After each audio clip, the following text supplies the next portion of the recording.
On the piece of paper was written a question that sounded like an absolute truth. Who is the most beautiful person in the empire? And the answer to it was so obvious that it left no doubt. Surrounded by picturesque nature, where the snow-white gazebo harmoniously merged with the butterflies dancing in the air, she stood as if the embodiment of an ideal and unearthly beauty. Her hair, deep black, flowed down to her thin waist, and her eyes, shining with an unearthly blue, resembled stars twinkling in the night sky, full of magic and mystery. Irvin, daughter of the powerful Archduke Verma and wife of the influential Duke Carline, was consistently considered the most charming woman in the empire, whose beauty inspired poets and artists. However, behind her pretty appearance hid a steely character and a dark soul full of contradictions, which made her a complex and unpredictable person. This woman, who dedicated her life to serving the country, was known for her rudeness and irritability, and her arrogance often forced her servants to suffer humiliation and cruel words. Moreover, despite the outward signs of respect, deep down Irvin harbored a sincere hatred for her husband, hiding it behind a mask of decency. On the throne, with regal grace and silver hair, sat the young aristocrat Irvin Carline, whose natural charisma attracted the gaze, and he did not miss the opportunity to note that the maiden, despite her beauty, had an unbearably impatient disposition. Sitting at a round table with other nobles, Irvin discussed the latest news regarding his marriage to Duchess Irvin, which had already lasted for 4 difficult years. When the conversation turned to his wife, the man, with a slight grin, advised his interlocutors to ask Irvin herself this question, leaving her the right to reveal the secrets of their relationship.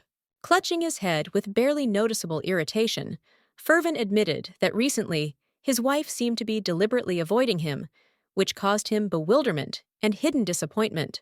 The woman, hiding her face behind an elegant scarlet fan, looked like the embodiment of an ice devil, cold, mysterious, and completely inaccessible. One of the nobles, rising from his seat with undisguised irritation, loudly declared that they should insist to the emperor on the dissolution of the marriage and arrange for Irvin to marry another girl, more submissive and suitable for the role of wife.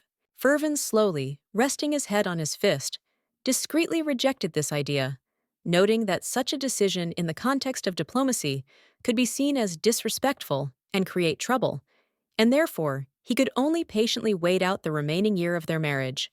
However, the aristocrat did not calm down, persistently reminding those gathered that Irvin was already 25 years old, and the time for providing for an heir seemed to be running out irretrievably. In a cold and even tone, Irvin calmly noted that his powers for procreation were still in order, and as an example he cited his own father, who, being 40 years old, easily conceived him. Unable to withstand the stream of reproaches and intrusive advice, the young duke restrainedly but firmly pointed to the door, making it clear that the conversation was over, and ordered the advisers to immediately leave the hall.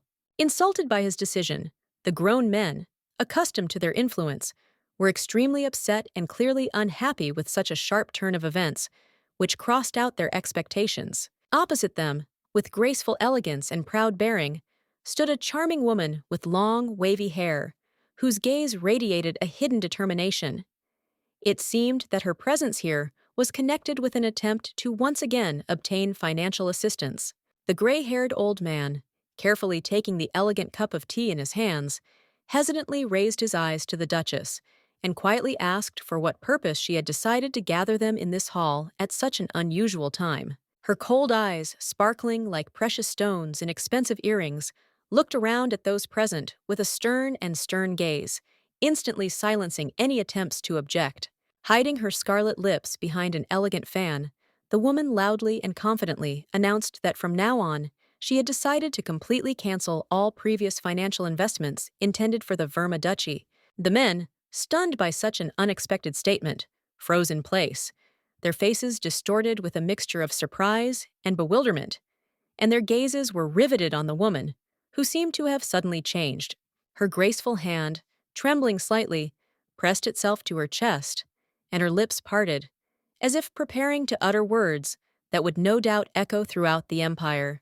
Gathering her courage and slightly lowering her gaze, the girl closed her eyes, clearly overwhelmed by the weight of her thoughts, and, holding back the trembling in her voice, asked to convey that from now on she would abandon the previous practice of forbidding the extortion of money from the peasants. As the nobles exchanged glances and left the hall, each of them was deep in thought and loudly discussing among themselves the changes in the woman's behavior, wondering what could have made her change so suddenly. When no one around her was looking at her anymore, Irvin's face changed from sweet and soft to cold and ruthless, and her lips curved into a cruel and mocking smile. Tired of what was happening, the girl leaned heavily back in her chair, feeling how exhaustion was gradually taking over her body, as if every minute of this meeting was taking away her vitality. Lightly rubbing her shoulder with her hand, she quietly muttered under her breath that she needed to quickly deal with all the sins and consequences left behind by the real Irvin, the one who lived in this body before she appeared. The book this story was taken from was called Fervin and Stella, and was an intriguing story full of unexpected twists and turns, where intrigue and mystery were intertwined with drama, keeping readers in suspense until the very end. The girl's hands were tightly clutching the book, as if trying to hold on to the last of her strength, and behind her stood a basket with things that testified to the recent changes in her life. The beauty, with hair as black as night and eyes as deep as the abyss, abruptly slammed the book shut, and, unable to hide her fatigue, said that, despite everything that was happening, they could count on her help, despite her inner doubts. She had only recently become a part-time singer, and the sleepless nights, grueling rehearsals, and non-stop work had begun to take their toll on her physical and emotional state, turning her every move into a feat. The woman's hand trembled, and the book itself seemed to lose its last strength. As if having fulfilled its duty, it slipped from her fingers, slowly sliding down, and fell to the floor with a quiet, ringing sound. Taking a step back, the maiden, unable to contain her fatigue any longer, collapsed on the floor, closing her eyes, and at that moment her body, giving up any further struggle, sank into sleep, which seemed to be the only salvation. When she opened her eyes again, she was met with a sight she would hardly have expected. A ceiling covered in expensive panels and rich trim, as if to create a sense of luxury and power. Also, when the lady woke up, suddenly realizing that her surrounding reality was not the same as before, she jumped up with a squeal and instantly sat up on the bed, realizing that she was not alone in this mysterious place. Next to her, lying on the bed, was a young man wearing a shirt that hugged his body tightly, with the sleeves rolled up to his elbows, which added a certain casual elegance to his appearance, despite the strange situation. He had lovely curly platinum hair that fell softly over his shoulders like a silk thread, and his skin was snow white and flawless, almost transparent, like that of a statue carved from precious marble. He was as beautiful as it was possible to be, even in his peaceful sleep. His features were as perfect as an ancient Greek sculpture, every line and curve a work of art. The beauty, looking at him, shyly covered her face with her hand, feeling how the blush gradually flooded her cheeks, until she could not take her eyes off his amazing, almost unearthly appearance, feeling how her heart began to beat faster from excitement and awkwardness. When he moved, seemingly by accident, in his sleep, her heart skipped a beat, and the maiden involuntarily shuddered, as if this barely noticeable gesture had disturbed her soul, making it feel that it had become a part of this world.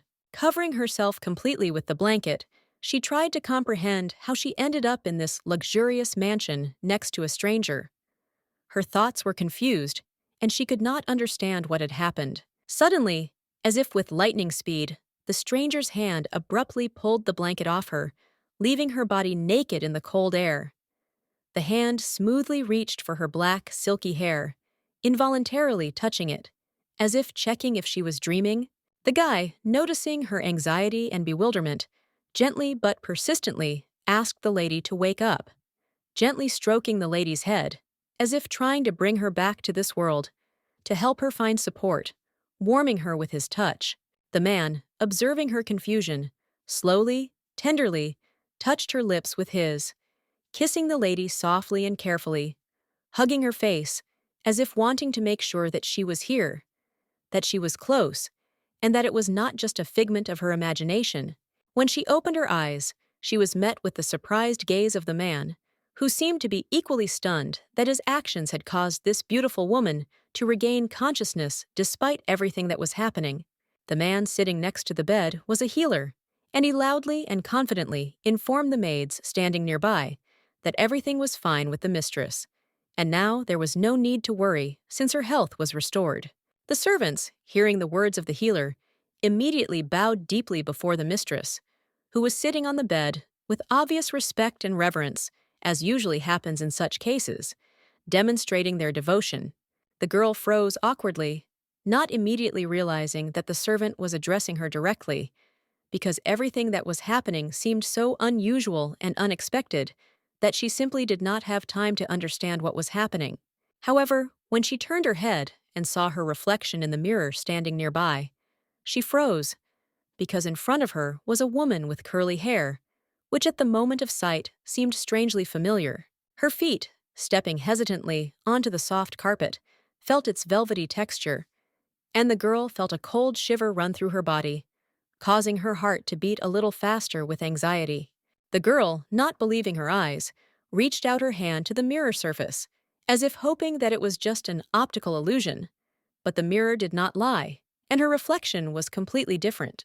There was a reflection of a completely unfamiliar woman with bright blue eyes, and only after looking at her face, she realized that in front of her was an image of the main villain of the novel, Irvin, whose name was associated with the darkest events in history. In the novel, Irvin screamed until the very end, demanding justice, claiming that all the accusations against her were unfair, and tried at every step to prove her innocence, despite the fact that no one believed her. She was the only one in whose veins the blood of the ancient noble family of Verma flowed, and this was known to everyone, because there were always numerous guards around her, carefully guarding every step of the beauty. As a result, she married one of the most handsome dukes of her time, and their marriage became a true symbol of prosperity and the union of two powerful houses, serving to strengthen the power and welfare of the state. However, despite the fact that 4 years had already passed since their wedding, no heir had appeared, and rumors began to circulate in society that the lady was unable to bear a child, which led to secret conversations and doubts among those closest to her and the courtiers. And one day, at the most unexpected moment, the glass broke, and with it that ideal picture of their happiness collapsed. The marriage of two young people was dissolved, like a fragile illusion that could not stand the test of time and betrayal. Someone had poured poison into the Duke's drink, and in the blink of an eye, everyone began to blame his cruel wife, believing that she, suffering from humiliation and rumors, could take this step in order to get rid of her husband, who had become a burden to her in the eyes of society. As a result, the girl was brought to trial, and a death sentence was handed down, which seemed inevitable, despite all her attempts to justify herself and prove her innocence. Irvin screamed to the very end, with tears in her eyes, that she was not guilty, that no one should believe these accusations, but her words found no response in the hearts of the judges and those who were present at the trial. Everyone looked at her with soulless, cold eyes, from top to bottom. Even the one who once loved her with all his heart has now become her greatest enemy, his gaze full of hatred, as if all the love they shared was forgotten and erased like an illusion. The light from the lady's blue eyes disappeared, as if life itself had left her, and instead of the former pride and confidence, only a shadow of despair and bitterness from the loss of everything she once considered hers remained on the woman's face. The Duke, leaving behind his former feelings, found himself a new wife named Stella, who became his ideal, and they lived a long and happy life, while the shadow of the past hung over him, but was forgotten by everyone except Irvin herself. The girl was horrified and could not understand why she was the one in the villain's body, clutching her cheek as if trying to feel that this was just a nightmare. But in fact, it was reality, and fear was taking hold of her with every passing moment. The beauty could barely hold back her tears. Feeling how hard it was to breathe, looking in the mirror, she clenched her hands into fists, as if trying to maintain the remnants of control, although she understood that she was no longer able to change what was happening. Irvin, noticing the maid standing nearby, turned to her and she, without thinking, immediately bowed her head in a deep bow, which was a sign of respect and submission, as it had always been in their relationship, despite the tragic changes in the life of the mistress. The maid respectfully reminded her mistress that she had been married to her husband for 5 years, and as she said these words, she could not help but notice how something more than just memories flashed in Irvin's eyes. The surprised maid froze, shocked, when she received unexpected words of gratitude from her cruel mistress, which seemed almost inconsistent with how she was accustomed to perceive her mistress. Irvin herself, clenching her hand into a fist, firmly decided that she would change her fate, that she would not allow her life to end the way many expected, and with each passing moment, her confidence grew that she would survive, despite all the trials and obstacles that stood in her way.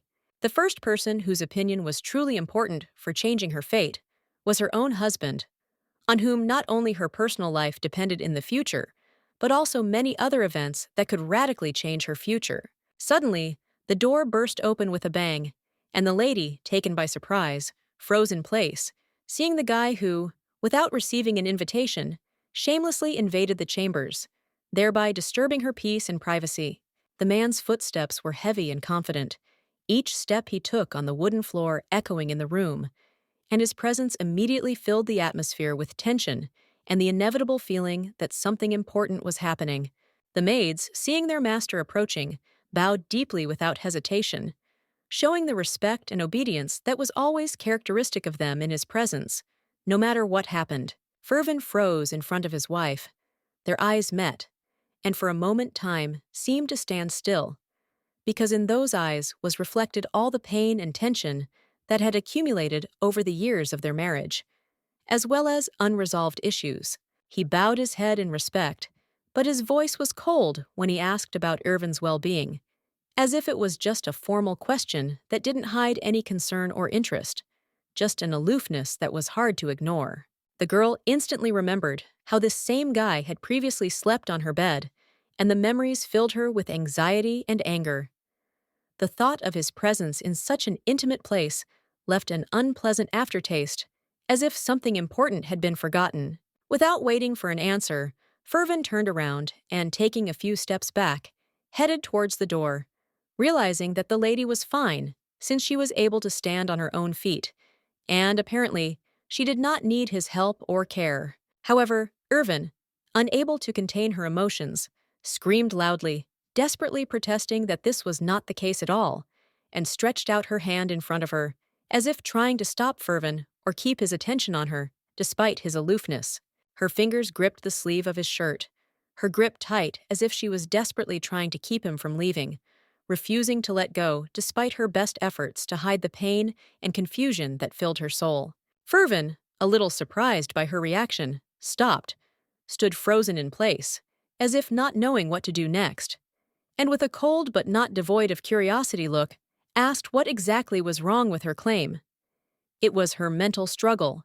The lady, with a blush on her cheeks, thanked her husband shyly, her voice sounding quiet and timid, as if she herself did not expect to be able to utter these words, despite all the pain and inner turmoil that she had to endure. The servants standing nearby were shocked by such strange behavior of their mistress. They covered their faces, unable to hide their surprise and alarm, looking at the reaction that seemed completely inappropriate to the situation and caused them a feeling of fear. But Irvin, hearing the words, jerked back, his gaze reflecting suspicion and disgust, as if he did not believe in his wife's sincerity, could not believe that she had really changed, and was sure that this was just another game. The beauty, seeing such a reaction, shuddered in horror. Her heart sank, as if her husband's cold gaze had struck her most vulnerable points, making her feel that everything she had tried to create was doomed to failure. The man walked slowly down the long corridor, and behind him remained the mustard, its bright shade seeming out of place against the gloomy backdrop, creating a strange, almost mystical feeling. The Duke, absorbed in his thoughts and reflections, resolutely stepped into the library, where the shelves lined with books created an atmosphere of deep knowledge and ancient wisdom, which emphasized the grandeur of this place. With one confident movement of his hand, he abruptly and decisively slammed the door, as if to emphasize the completeness of his action. and instantly silence reigned around him, broken only by the light rustling of pages. He could no longer contain the blush that flared brightly on his cheeks, and in an attempt to hide his embarrassed reaction, he quickly covered his face with his hand, hoping that no one would notice his embarrassment, blushing like a lobster. He had not expected the lady to change so much after the kiss they had shared that night. A change in her gaze, her manner, even the way she carried herself, as if the night itself had left an indelible mark. Calling Mrs. Teeley, who was standing behind the door, he said in a voice full of strength and determination, with an echo of command, that he had an important order that he was instructed to convey to her, leaving no room for doubt. The woman closed her eyes understandingly, as if thinking about the words, and replied that she had also noticed changes in the lady's behavior, but she believed that it was too early to draw conclusions, since the changes could be temporary and insignificant. But one thing was absolutely clear. The lady in black had changed, becoming much softer and more gentle, as if the heavy shadow that had darkened her soul had begun to gradually recede, leaving behind bright traces of change. Irvin couldn't understand how people could change so quickly, as if in an instant, life turns upside down, and a person who had just been completely different becomes completely new, which remained a mystery to him. The blue ribbon on her hair, black as night, testified to the change. The maiden had changed so quickly after a long illness that she was probably tired of being surrounded by thorns and was striving for something lighter and calmer. Suddenly, the man's face changed. His expression became heavy and full of sadness. A feeling of disappointment arose within him, as if all his hopes, which he considered real and important, turned out to be only illusions, mirages that would never come true. The maid obediently bowed her head slightly in agreement when she received her master's permission to leave the room. It was something of a release for her, as if she could finally take a break from her duty, although she remained in anticipation of new assignments. Standing alone in the quiet library, where silence reigned between the shelves, Irvin pushed the hair that was stuck to his forehead with one hand, feeling how its weight reminded him of his inner restlessness and the thoughts that did not give him peace. He remembered how Irvin, with a slight blush on her cheeks, so sweetly thanked him for his help, and at that moment she looked so sincere and touching that his heart was filled with warmth and a soft feeling. The nobleman's teeth clenched, and only one thought came into his mind. Everything that was happening around him was complete madness, something absurd that defied any explanation or logic. The villainess, sitting on her throne with a grin, as if she were the mistress of the whole situation, did not utter a word, silently watching what was happening, except for the rare orders that she gave with cold determination and force. Those with whom she spoke could be counted on the fingers of one hand, because her circle of communication was so limited and selected that every conversation with her remained important and special. And also, with a smile, the maid came up and asked if she had enjoyed the meal, showing sincere attention and care for the mistress, hoping that everything was exactly as she expected. Happily responded to Tilly by saying that the food was incredibly delicious and expressed her gratitude, emphasizing how important it was for her to enjoy such a beautiful and carefully prepared dish. When the lady addressed the servant so politely for the first time, the latter felt some confusion and fear, not being accustomed to such a tone and manner of communication, which made her a little confused in this unusual situation. Now she spoke calmly with the maid, and a warm conversation began between them, filled with light and pleasant words, creating an atmosphere of friendliness and comfort in their communication. When the mistress asked why the maid looked so tired, the servant replied with relief that her master had planned to have dinner at home that day, and therefore there was a lot of noise and bustle in the mansion associated with preparations. The lady, in her new red dress, which superbly showed off her exquisite figure, with a gracious smile, allowed Marian, the maid, to enter, as if inviting her to continue her duties with dignity. The maid said in a frightened, loud voice, with obvious tension in her voice, that the food had already been served and that the lady's husband was already waiting for her downstairs. The words sounded like an alarming warning that time was of the essence. Irvin was a little distracted.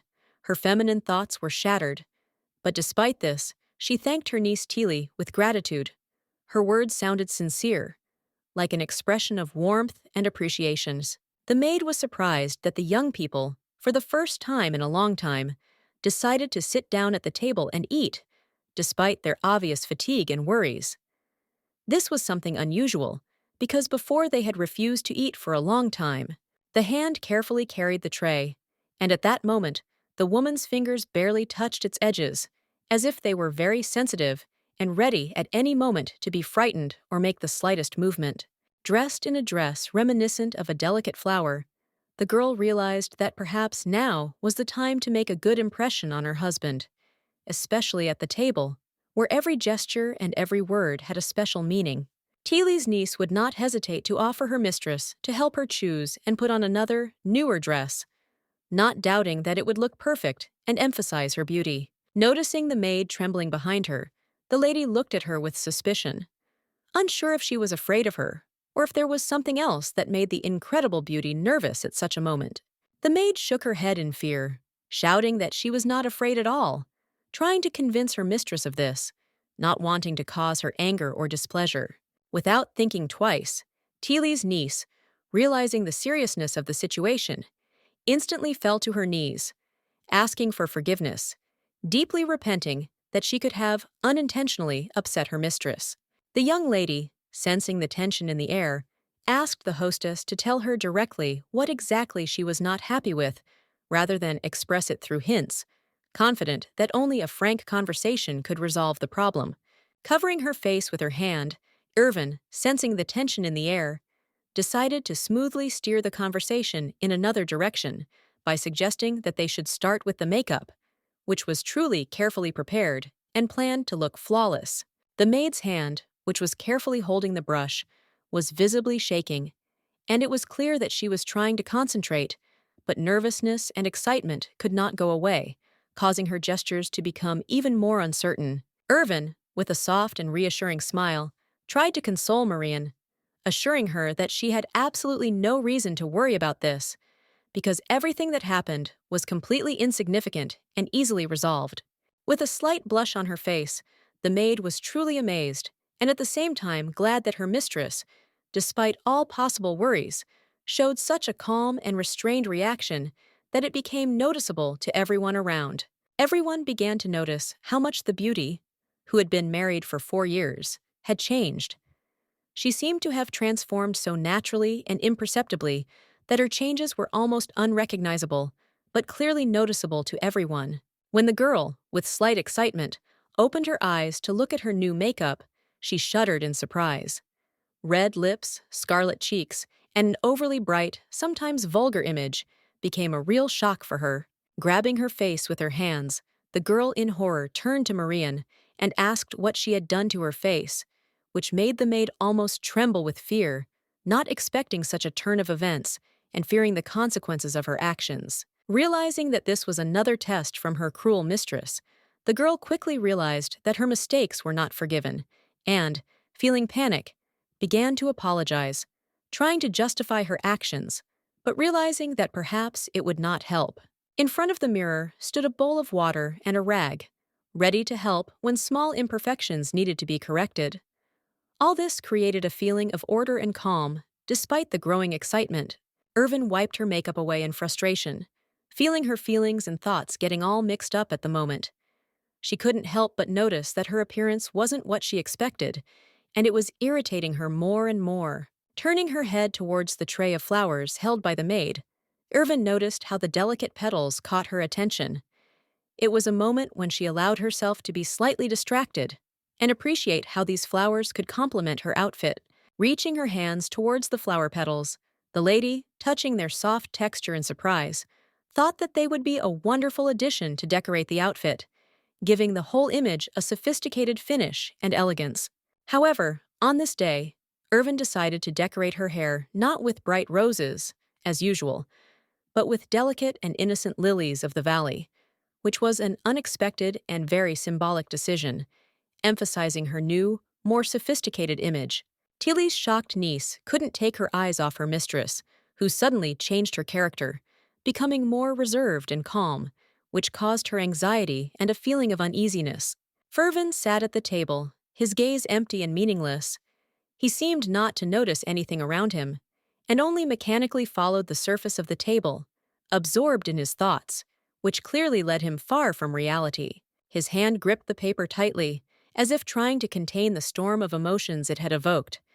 Every word written on that sheet seemed too important, and he couldn't afford to lose a single detail.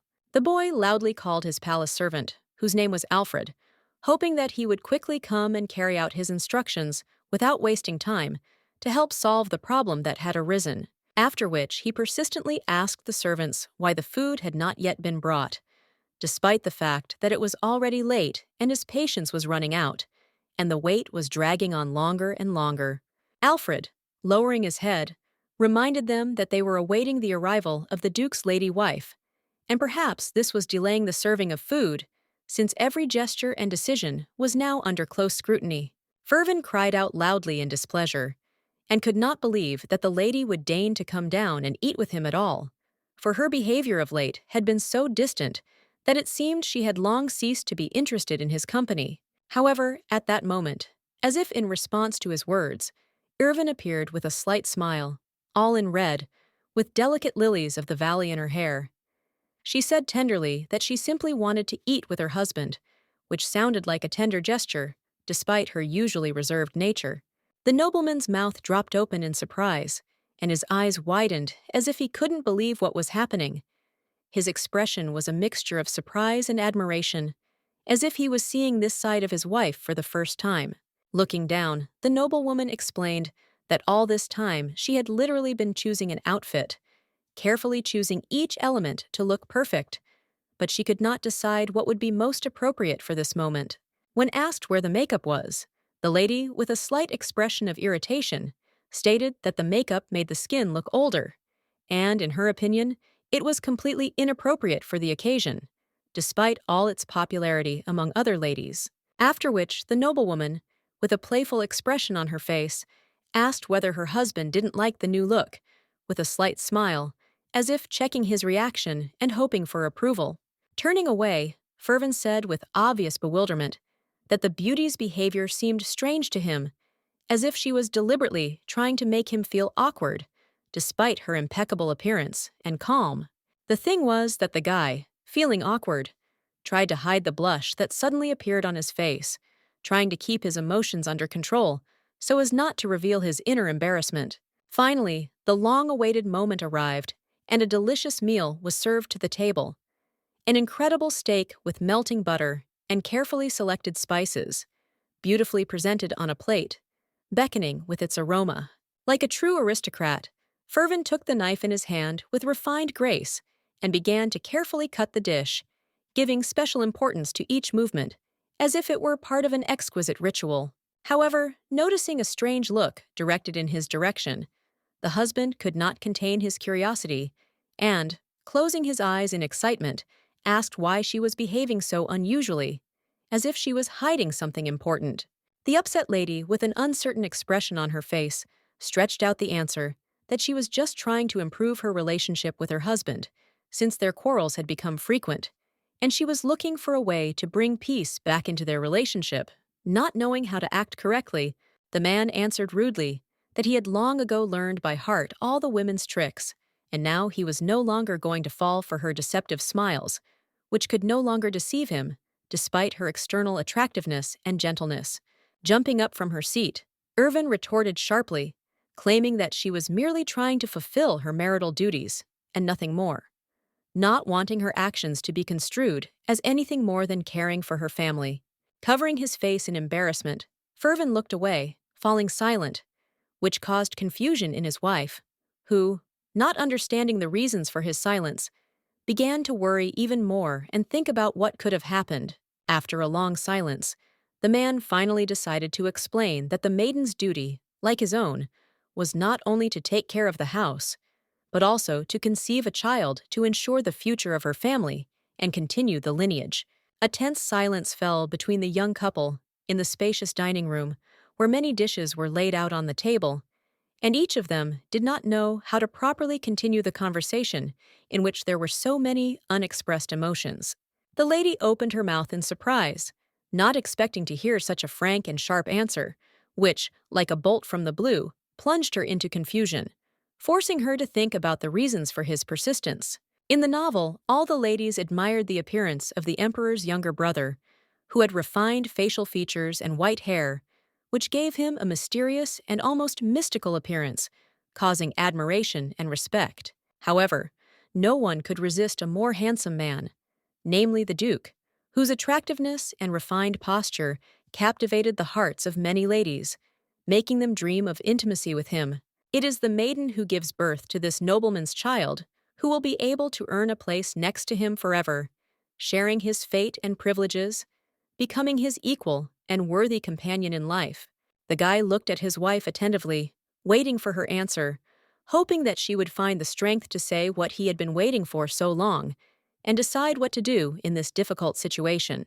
The girl clutched the hem of her dress with her fingers, trying to hide her nervous tension, feeling her heart beat faster, and every word said at this moment could change her life forever.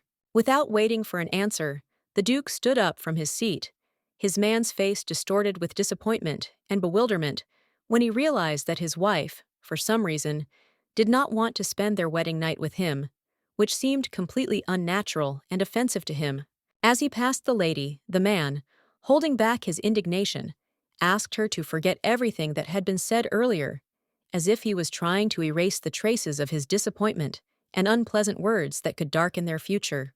However, when Irvin couldn't bear it any longer and jumped up from her seat to object, Irvin, standing at the door, coldly ordered her to sit back down, demonstrating his authority and determination not to let the woman argue with him at that moment. When he ordered her to continue eating, Irvin, without hiding her indignation, cried out that her husband had put her in an awkward position, using her weaknesses in order to then run away without even giving her a chance to express her feelings. The Duke was deeply outraged by this, and, without hiding his anger, he sternly ordered the maiden to behave as before, not to dare stick her nose out and not to meddle with her comments in his affairs, as if her opinion was unimportant to him. The guy's green eyes, in which rage sparkled, radiated such strength and determination that any word or movement would seem like a mistake, and his gaze was so piercing that it seemed like it could burn everything around him. Fearing his authority and anger, the lady instantly shut up, unable to utter a word, feeling her voice getting lost in her throat and her heart constricting from helplessness and fear of this man.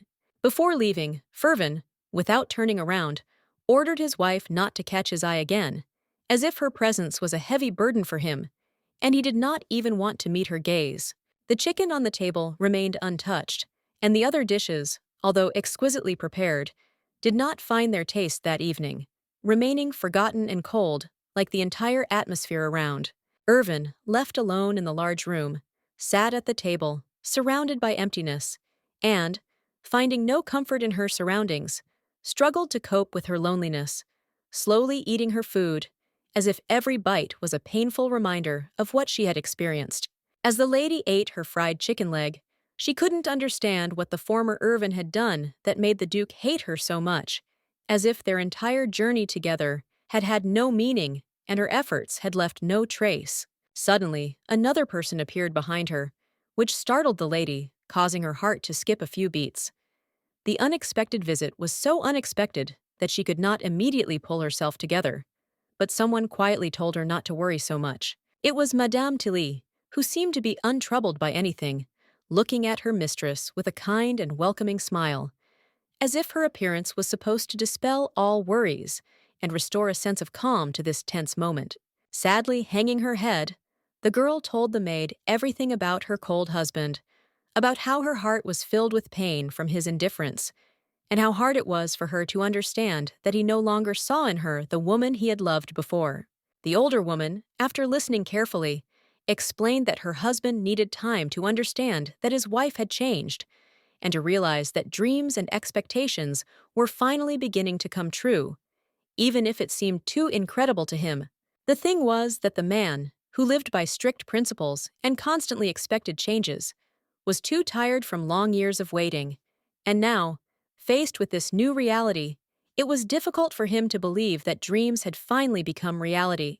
In a cozy gazebo, located in the very heart of the garden, Two ladies comfortably settled down, enjoying the silence and beauty of the surrounding nature. One of the ladies, truly charming, gracefully lifted a cup of tea, carefully taking it from the tray, and elegantly took the first sip, enjoying the aroma of the drink and the atmosphere of peace. Irvin, absorbed in the moment, continued to enjoy her tea in the fresh air, peacefully chatting in the company of the lady and enjoying her company, which brought true pleasure and joy. With a warm smile on her face, the noblewoman expressed her gratitude to the maid for her care during the difficult moments of her cold, noting how important it was for her to receive attention and help, which she always received, without feeling lonely. Teely stood frozen in shock, her eyes incredibly wide in surprise, but she quickly pulled herself together, and a small smile appeared on her lips as she took hold of her teacup again.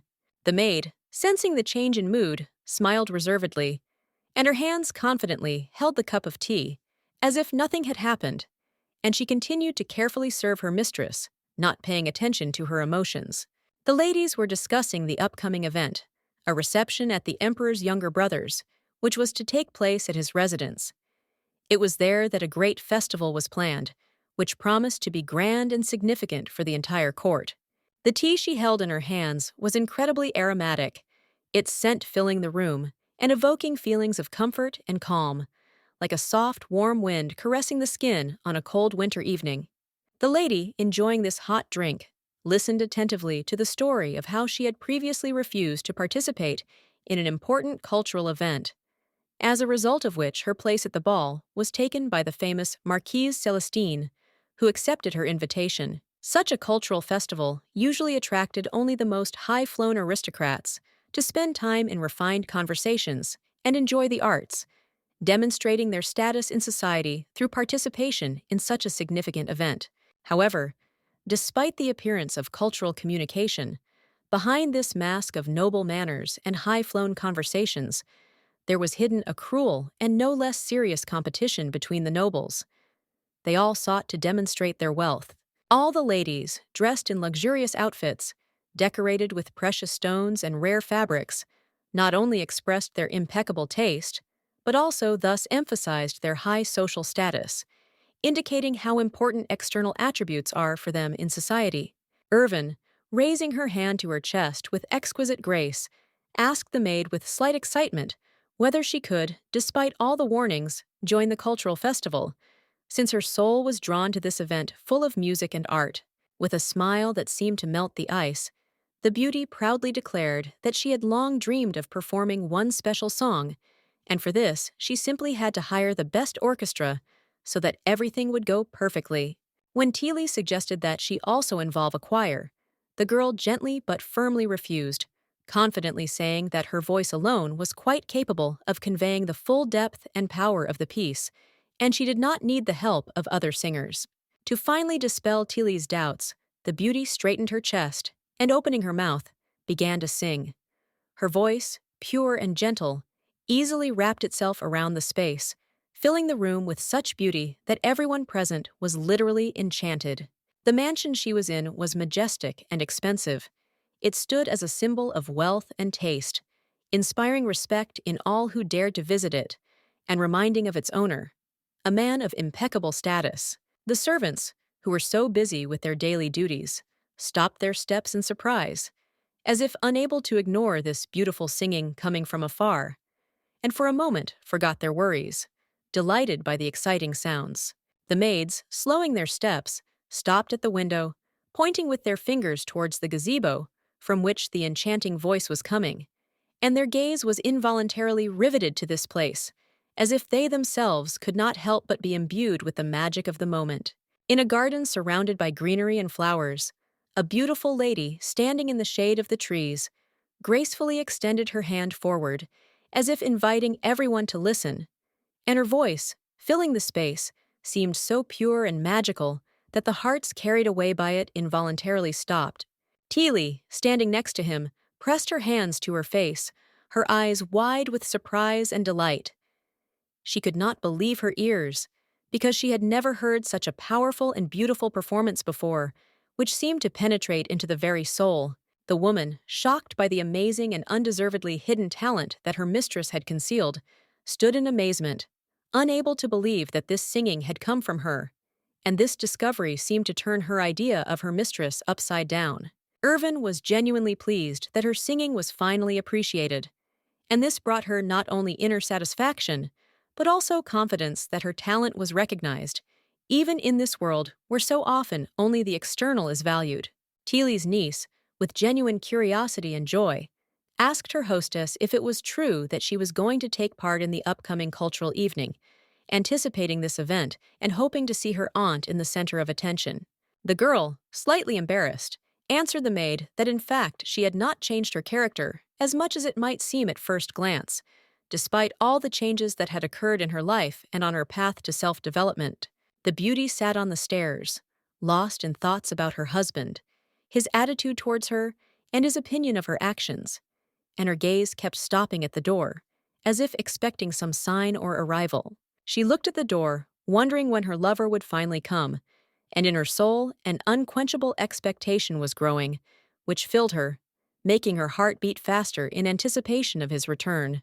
The beauty, opening her eyes, felt how with a light sigh she involuntarily dozed off, and only after some time she woke up, feeling how the gentle sleep left a pleasant ambiguity in her mind, but her consciousness again returned to reality. Sitting up in bed, covering herself with a soft blanket, she tried to collect her thoughts when she noticed that the maid was standing next to her, as if expecting something.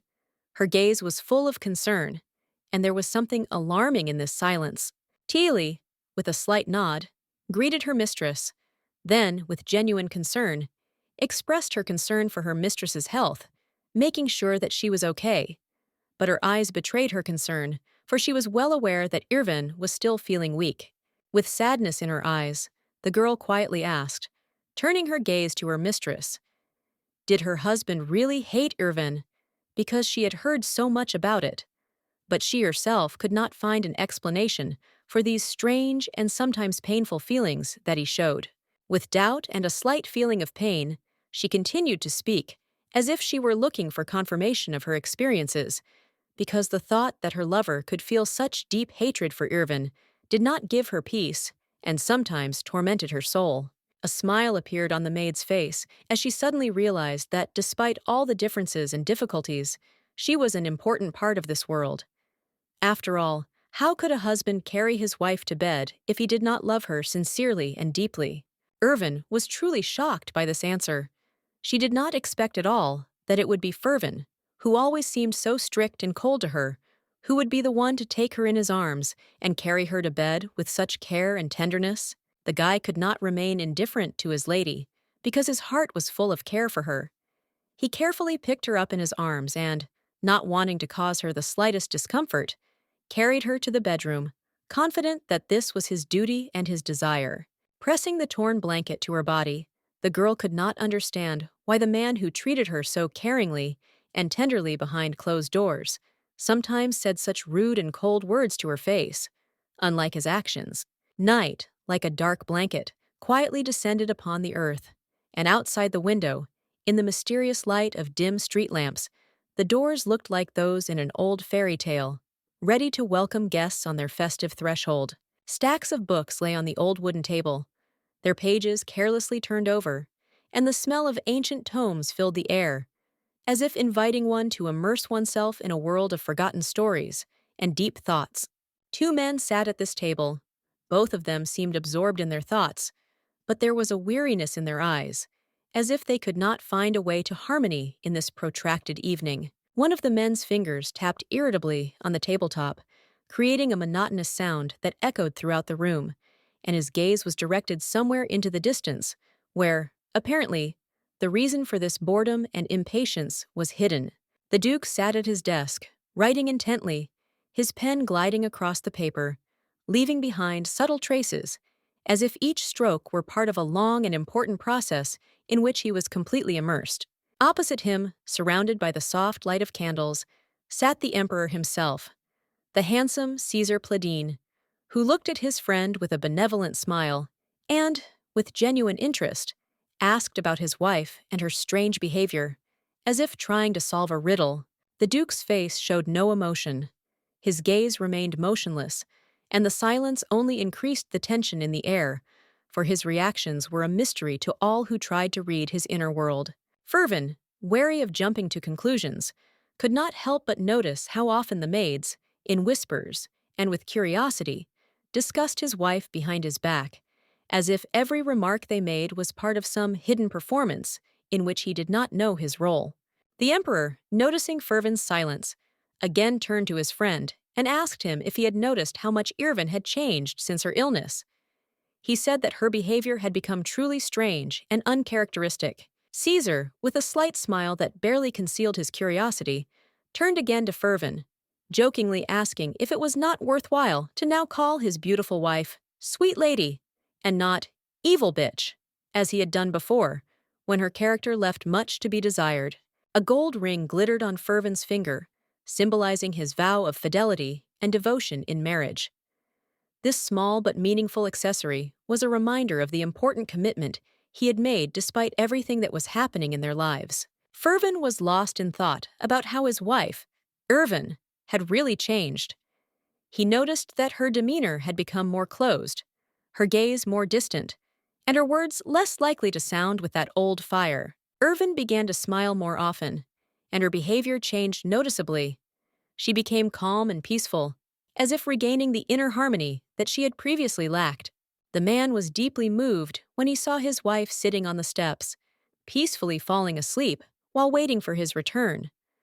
The moment was touching, for she was not her usual alert or fidgety self, but simply sat absorbed in the silence. When the girl fell asleep, her behavior became even more charming. She involuntarily pursed her lips, giving her appearance a special charm, as if continuing some unconscious game with the world. Irvin clutched his head, unable to shake the feeling that he was faced with a new kind of sophisticated mockery that only this charming but ruthless beauty could come up with. Caesar couldn't help but laugh as he watched his usually unflappable and confident friend suddenly become so embarrassed that he didn't know where to hide his eyes or how to hide his confusion. Irvin first met his future wife on a bright sunny day, when the palace walls were surrounded by many guards, and the atmosphere seemed filled with solemnity and tension. At that moment, the Duke, dressed in his slightly funny and uncomfortable uniform, could not take his eyes off the girl, who, as it seemed to him, by her mere presence, made the whole world around him brighter and more significant. Surrounded by the emperor, the man confidently walked along the long corridors of the palace, conducting a lively conversation on important topics, which, judging by his serious tone, concerned both state and personal affairs.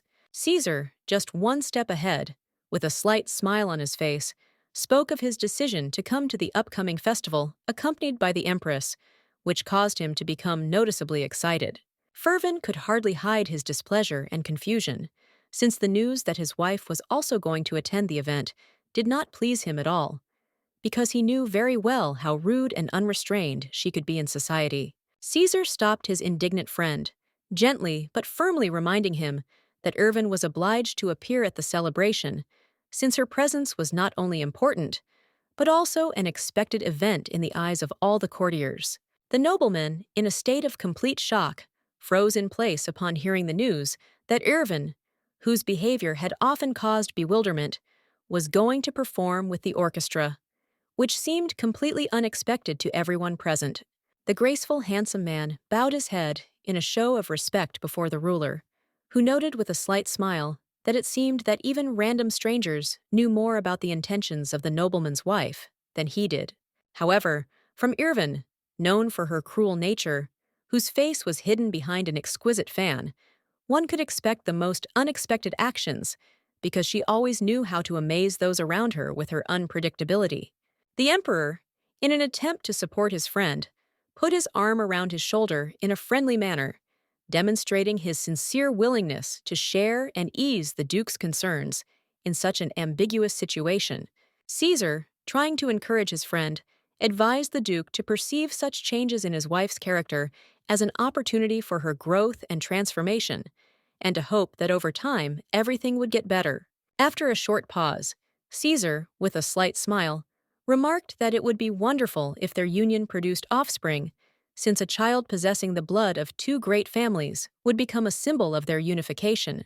The Duke, his head down, his gaze empty and clouded, was lost in the memories of the words of his advisers, who reminded him that his marriage was merely a political agreement, not implying deep feelings. However, looking at the gold ring sparkling on his finger, he felt a strange, contradictory feeling. The symbol of their union seemed to him at the same time a heavy burden and an unclear hope. The loud voices of the two guards echoed down the hallway as they proudly announced to their mistress that all preparations for the important event had been completed on time and in compliance with all requirements. Irvin, fixing her stern gaze on the guards, suddenly softly remarked that they had done a really good job, and her words sounded like a sincere compliment, which was not at all usual for her. With a slight smile on her face, the lady praised the men, noting their hard work and dedication to the cause, which immediately caused genuine confusion and pleasant surprise among the guards. The guards, flushed and with confused smiles, stood motionless, as if rooted to the spot, stunned by the unexpected praise, which they did not expect to hear from the lips of their mistress. As they left the closed doors with joyful excitement, they discussed Irvin heatedly, marveling at how much their lady had changed, turning from cold and stern to good-natured and attentive to those around her. A happy smile flashed through the massive doors, belonging to someone who seemed to be completely immersed in her thoughts and in anticipation of the upcoming event, which promised to be grandiose. An elegant hand glided easily across the paper, writing lines of writing in which each letter seemed filled with a certain mystery and emotional trepidation. Having stopped writing, the beauty thought for a moment, realizing that there were only 3 days left until the important event, and came to the conclusion that preparation for such a significant event required even more attention and concentration. Thoughts of waiting for the emperor and empress at the celebration took over her mind, increasing her desire for everything to go perfectly, as their presence added grandeur and significance to the event. Irvin decided that it was time to demonstrate to those around her the changes that had taken place in her character, replacing her former formidable severity with a refined sweetness and benevolence that she now tried to embody. A graceful hand rose with a slight movement and knocked on the carved wooden door, signaling that the lady was waiting to be met and was ready for further instructions or news. The maid, bowing her head with respect and reverence, informed her mistress that the new dress, ordered especially for her, sewn according to all her requirements, had finally arrived in the chambers. Teely, the maid, offered to try on the magnificent dress, without delay, to make sure it fit perfectly, and the lady happily agreed, seeing it as a step towards her impeccable preparation. The dress turned out to be a real work of art, exquisitely sewn from soft, iridescent fabric of a delicate blue hue, decorated with precious stones that seemed to shine like heavenly stars. Irvin felt a little embarrassed, and even a little awkward, that she couldn't put on such an exquisite dress without the help of the maids, despite her independence and confidence. Once behind the screen, she peered out cautiously from time to time to see how the outfit transformed her image, and she could hardly contain her curiosity about how the dress would highlight her graceful figure. Suddenly, the lady stopped, as if enchanted by her reflection, carefully examining how perfectly the dress emphasized her silhouette and grace, which caused her an involuntary feeling of pride. Unable to hide her delight, the lady began to slowly turn in front of the mirror, taking graceful poses as if admiring not only the beautiful dress, but also the thinness of her waist, which looked flawless. A sudden noise outside the door caught her attention, but, caught up in her reflection, she only briefly thought that it could be Tylee, going about her daily duties. The door opened slightly, and a man stepped inside, but the lady, completely absorbed in her image in the mirror, did not notice that there was already someone else in the room. Irvin decided that it was probably the maid who had come in to help with the finishing touches, but behind her stood the towering figure of a man whose presence had so far gone unnoticed. A feeling of awkwardness came over Irvin as her gaze in the mirror suddenly stopped on the reflection of the Duke, who stood nearby, watching her with an imperturbable and almost impassive expression on his face. Confused, she turned around abruptly, her breathing caught for a moment, and surprise flashed in her eyes, mixed with a slight hint of shame for being caught in such an informal setting. Her husband, Irvin, stood before her, reserved and silent, but still his appearance made Irvin feel vulnerable, because he seemed to have time to see her admiration for himself. Irvin, looking down to avoid awkwardness, quietly and almost apologetically asked his wife to give him some time for an important conversation that seemed to be difficult for him. The Duke held a snow-white sheet in his hand, and despite its lightness, he seemed imperious and imposing, towering over his wife like a figure full of determination and calm strength. Suddenly, realizing that she was standing before her husband in a light nightgown that barely concealed her figure, Lady Irvin felt acute embarrassment. Her bare feet, not covered by fabric, seemed vulnerable and deprived of any protection. Blushing with embarrassment, she turned around abruptly, unable to contain her feelings, and, unable to contain the wave of emotions, she screamed in order to somehow hide her inner discomfort. Annoyed and indignant, she could not help but express her displeasure, accusing Irvin of calmly looking at her naked body without feeling even the slightest shame or embarrassment. Obediently turning away, the boy, feeling the weight of the silence, said with nervousness in his voice that no significant events had been held at the Carling estate for a long time, and the atmosphere was too calm for such events. After these words, he fell silent, his face distorted with embarrassment, not knowing how to continue the conversation, trying to find the right words, but not feeling confident in what he said. The man's hand, nervously touching the collar of his uniform, visibly tightened as a cold sweat ran down his neck, indicating the tension he was trying to hide. The girl, feeling awkward, became embarrassed when her gaze accidentally caught the moment when the guy began to undress, which was completely out of her expectations and left her confused. The husband, leaning over his wife, with obvious concern in his voice, asked why she had behaved so strangely before and what had caused her behavior to change, moving to some completely different, better side. Irvin, waving her arms in front of her, barely holding back her emotions, loudly declared that her husband's words were complete nonsense and had no logic behind them, and that indignation was clearly evident in every word she uttered. However, upon hearing such words, the Duke did not calm down, but on the contrary, his face was distorted with anger. He felt his irritation growing with every second, and he could not remain calm. Putting his hand to his face, the guy groaned heavily, expressing complete bewilderment, because he could not understand either the purpose or the nature of the changes that had occurred with his beloved, which only increased his internal pain and disappointment. With tension in her voice and a hint of malice on her lips, the beauty reminded her husband that now, despite everything that was happening, she was going to fulfill all her marital duties, and her words sounded like a challenge. Slowly, and with obvious tension in her body, she looked towards the bed where the sheet lay, intending to cover herself, but her movements were full of some hidden anxiety, as if she was not entirely sure of her decision. Suddenly, as she stepped forward, her foot caught on some object lying on the floor, and at that moment the woman's foot tripped, causing an instant imbalance that put her in a dangerous position.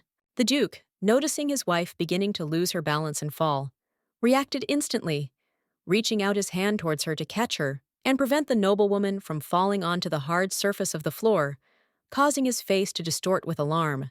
The aristocrat, feeling her body losing its balance, closed her eyes in fear, preparing to fall. Her fragile heart was pounding hard, and she literally felt how everything around her began to blur, leaving only panic. However, when she decided to open her eyes to understand what was happening to her, she met the gaze of her husband, who was incredibly close, and at that moment it seemed to her that the world around them disappeared, leaving only this moment. Once on the bed, they lay together, but the situation was far from calm.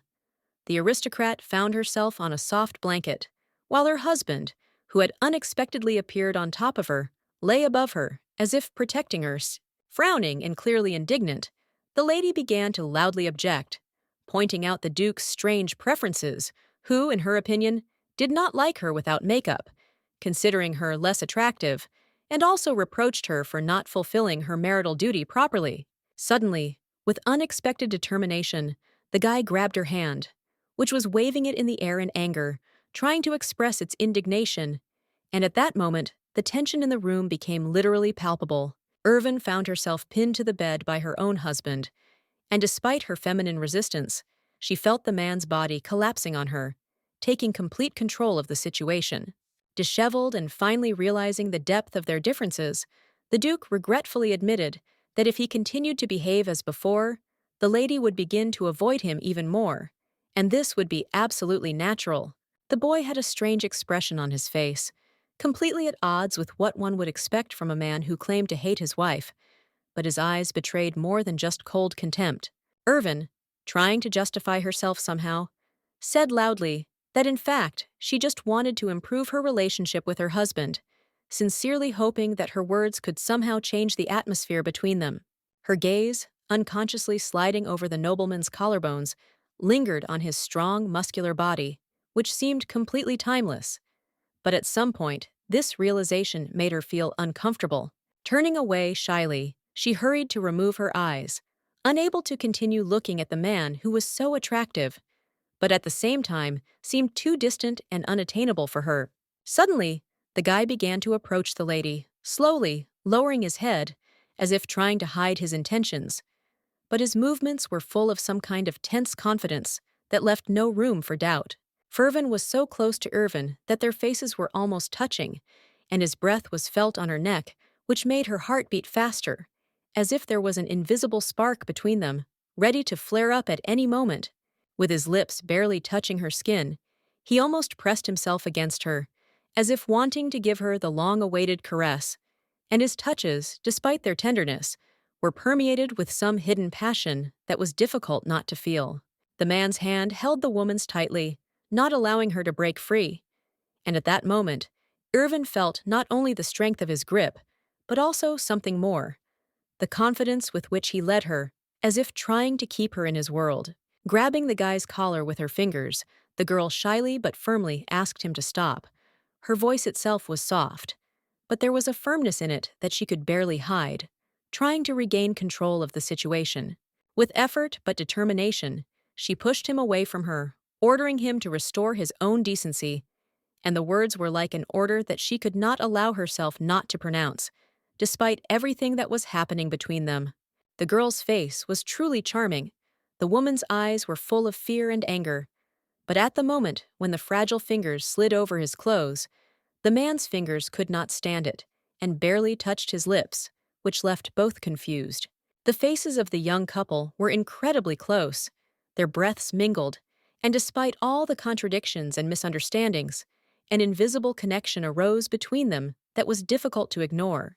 Their lips were just millimeters apart, and in that moment, it seemed as if time stood still, as if the world around them had disappeared, leaving only this one tense moment that could change everything. However, without giving himself time to think, Fervin abruptly retreated, moving away from her, and with a roughness in his voice said that he always thought that a lady fulfilled her marital duties only out of duty and not out of true desire. Despite the anger that was on his face, it was impossible not to notice how his eyes were trembling, as if hiding the deepest fear and insecurity that pierced his inner world, causing him to behave so cruelly and alienated.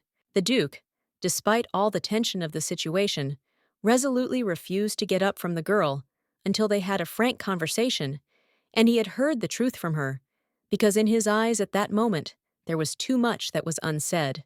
The aristocrat, already tired of endless attempts to explain, once again reminded her husband that she was only trying to improve the relationship and bring harmony back to their married life, hoping for sincerity on both sides. The man, however, did not believe her words, and, feeling the growing tension, Irvin had no choice but to forcefully push him away with her hands in order to at least slightly regain control of the situation. But despite her intentions, at the moment when she tried to free herself, her hands accidentally pulled the guy's unbuttoned uniform, and his naked body briefly appeared from under the fabric, which left no room for further words. The lady felt very embarrassed, and a deep blush came into her cheeks, which she could not conceal, despite all her efforts. Her face became as bright as scarlet roses, and every glance seemed to her to reveal all her feelings. Playfully, with a slight grin, the guy teased his wife, insisting that she repeat her previous words, as if checking whether her confidence and honesty would change at this moment, which did not seem so serious. The girl, despite her embarrassment, continued to firmly insist that she had not lied to her husband and had not set up any tricks. Her voice sounded confident that the truth would come out anyway.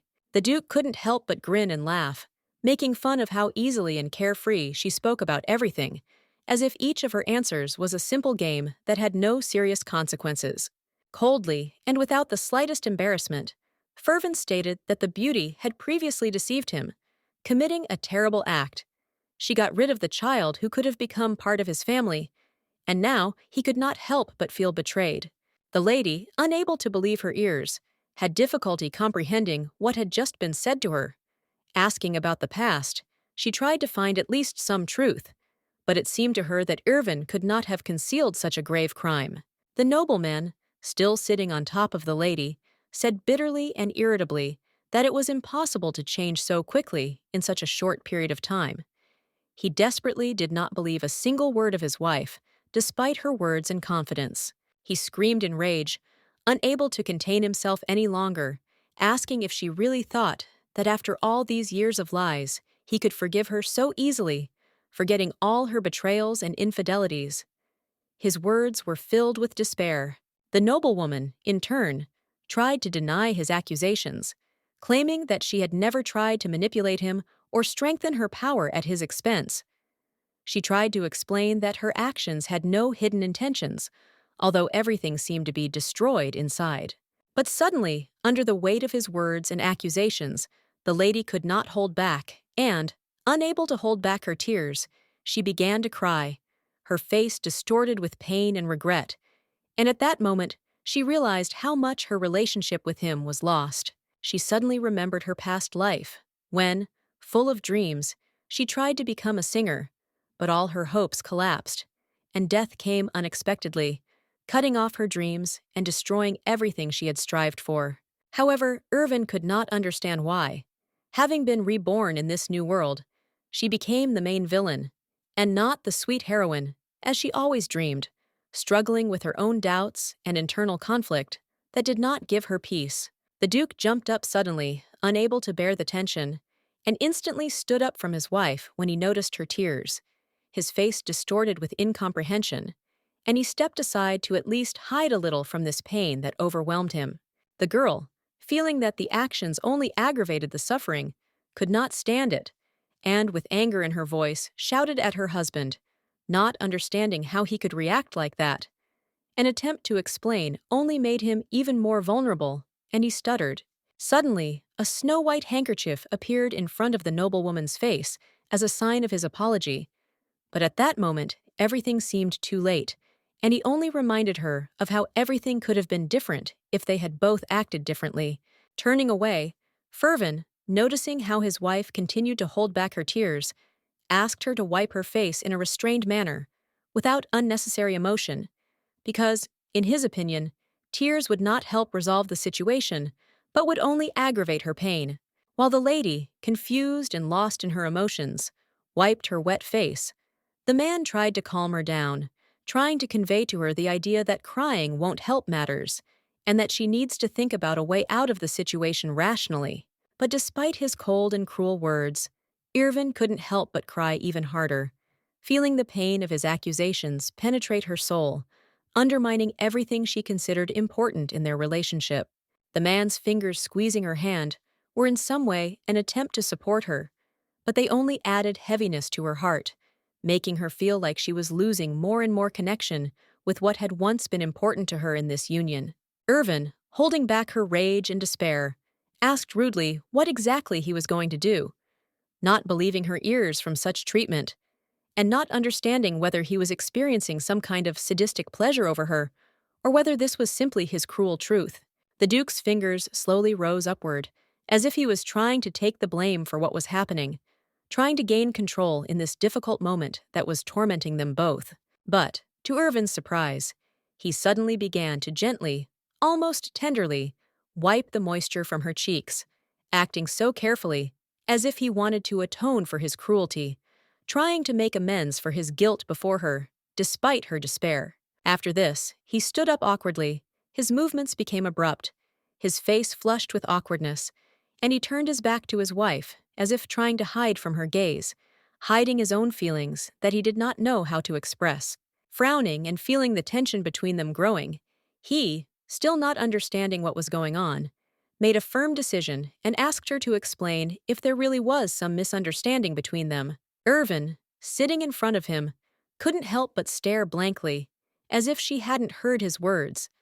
Her face was covered in worry, and her hands were folded helplessly on her knees, as if she had already lost all hope of understanding from him. The aristocrat, clasping her hands on her knees, sat in tense silence, as if trying to contain all the emotions that were seething inside her, not knowing how to continue the conversation with her husband. Irvin, sitting luxuriously in his chair, listened with his mouth open to the words of his wife, who was overcome with regret about her past and bad behavior. He did not know how to react to the confessions, because these words only confirmed painful suspicions. The girl, unable to contain her wave of emotions, suddenly shouted that she did not want a child from him at all, but only sought to strengthen her power, which became for her a way to maintain control in this marriage, which she initially perceived as a political union.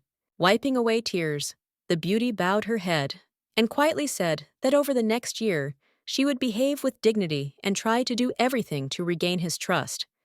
And after everything was over, their paths would diverge. The man did not say a word when the lady declared that he would undoubtedly find himself a new, worthy match, because her words did not arouse in him the slightest desire to enter into an argument, although emotions raged inside him. As Irvin headed for the exit, he added without turning around that, despite everything that had happened, he still respected his wife's opinion and was not going to ignore her words. No matter how bitter it was for him to hear them, Irvin was left alone in the room, sitting on the bed, in complete silence, absorbed in her thoughts, feeling how every moment without her husband broke her heart even more, because she no longer knew what to do next. The wind, coming through the open window, lifted her hair into the air, as if trying to tear it out of her soul, and the girl, no longer able to hold herself back, fell helplessly onto the bed, feeling how her body was losing its last strength, consumed by despair. As she continued to sob, Irvin thought about what sin she had committed in her past life, that she had been reborn in the body of a villain again, and why fate was dealing with her so cruelly, causing her to experience pain and disappointment. Irvin himself, standing in the doorway, froze, pressing his hand to his face, as if trying to hide his thoughts from her, not knowing what to say and how to ease her suffering, which, as a husband, also could not leave him indifferent. He stood motionless, biting his finger, unable to believe that the girl he considered cruel and cold could worry so much, suffer so deeply, like an ordinary person, something he never expected from his wife. It was strange and even painful to see such a cruel and fearless maiden crying, and her tears, sparkling like precious stones, reflected all her internal struggle that was destroying her from within. Tilly, frozen in place and pressed against the wall, became wary when she saw the gentleman at the door of her mistress's chambers, not knowing how to behave and what to do now, because everything in this moment was so tense and strange. Bowing her head in respect and standing next to him, the woman carefully asked if the man had given his wife the dress she had been waiting for, holding back a wave of anxiety so as not to show unnecessary curiosity. The guy was clearly dissatisfied with the words of the maid, who with such naive expectation hoped that there was still some spark between the young couple that could flare up into feelings, but this seemed frivolous and inappropriate to him at the moment. Irvin looked down and thoughtfully asked the maid, suddenly wondering what the crying of the woman standing in front of him really meant, because in his understanding, tears had a completely different meaning than the pain he himself was experiencing. Tilly, frozen in surprise, could not believe her ears, not expecting that the man would show such interest in this matter, because before he had never paid attention to such things, considering them a manifestation of weakness or unnecessary sentimentality.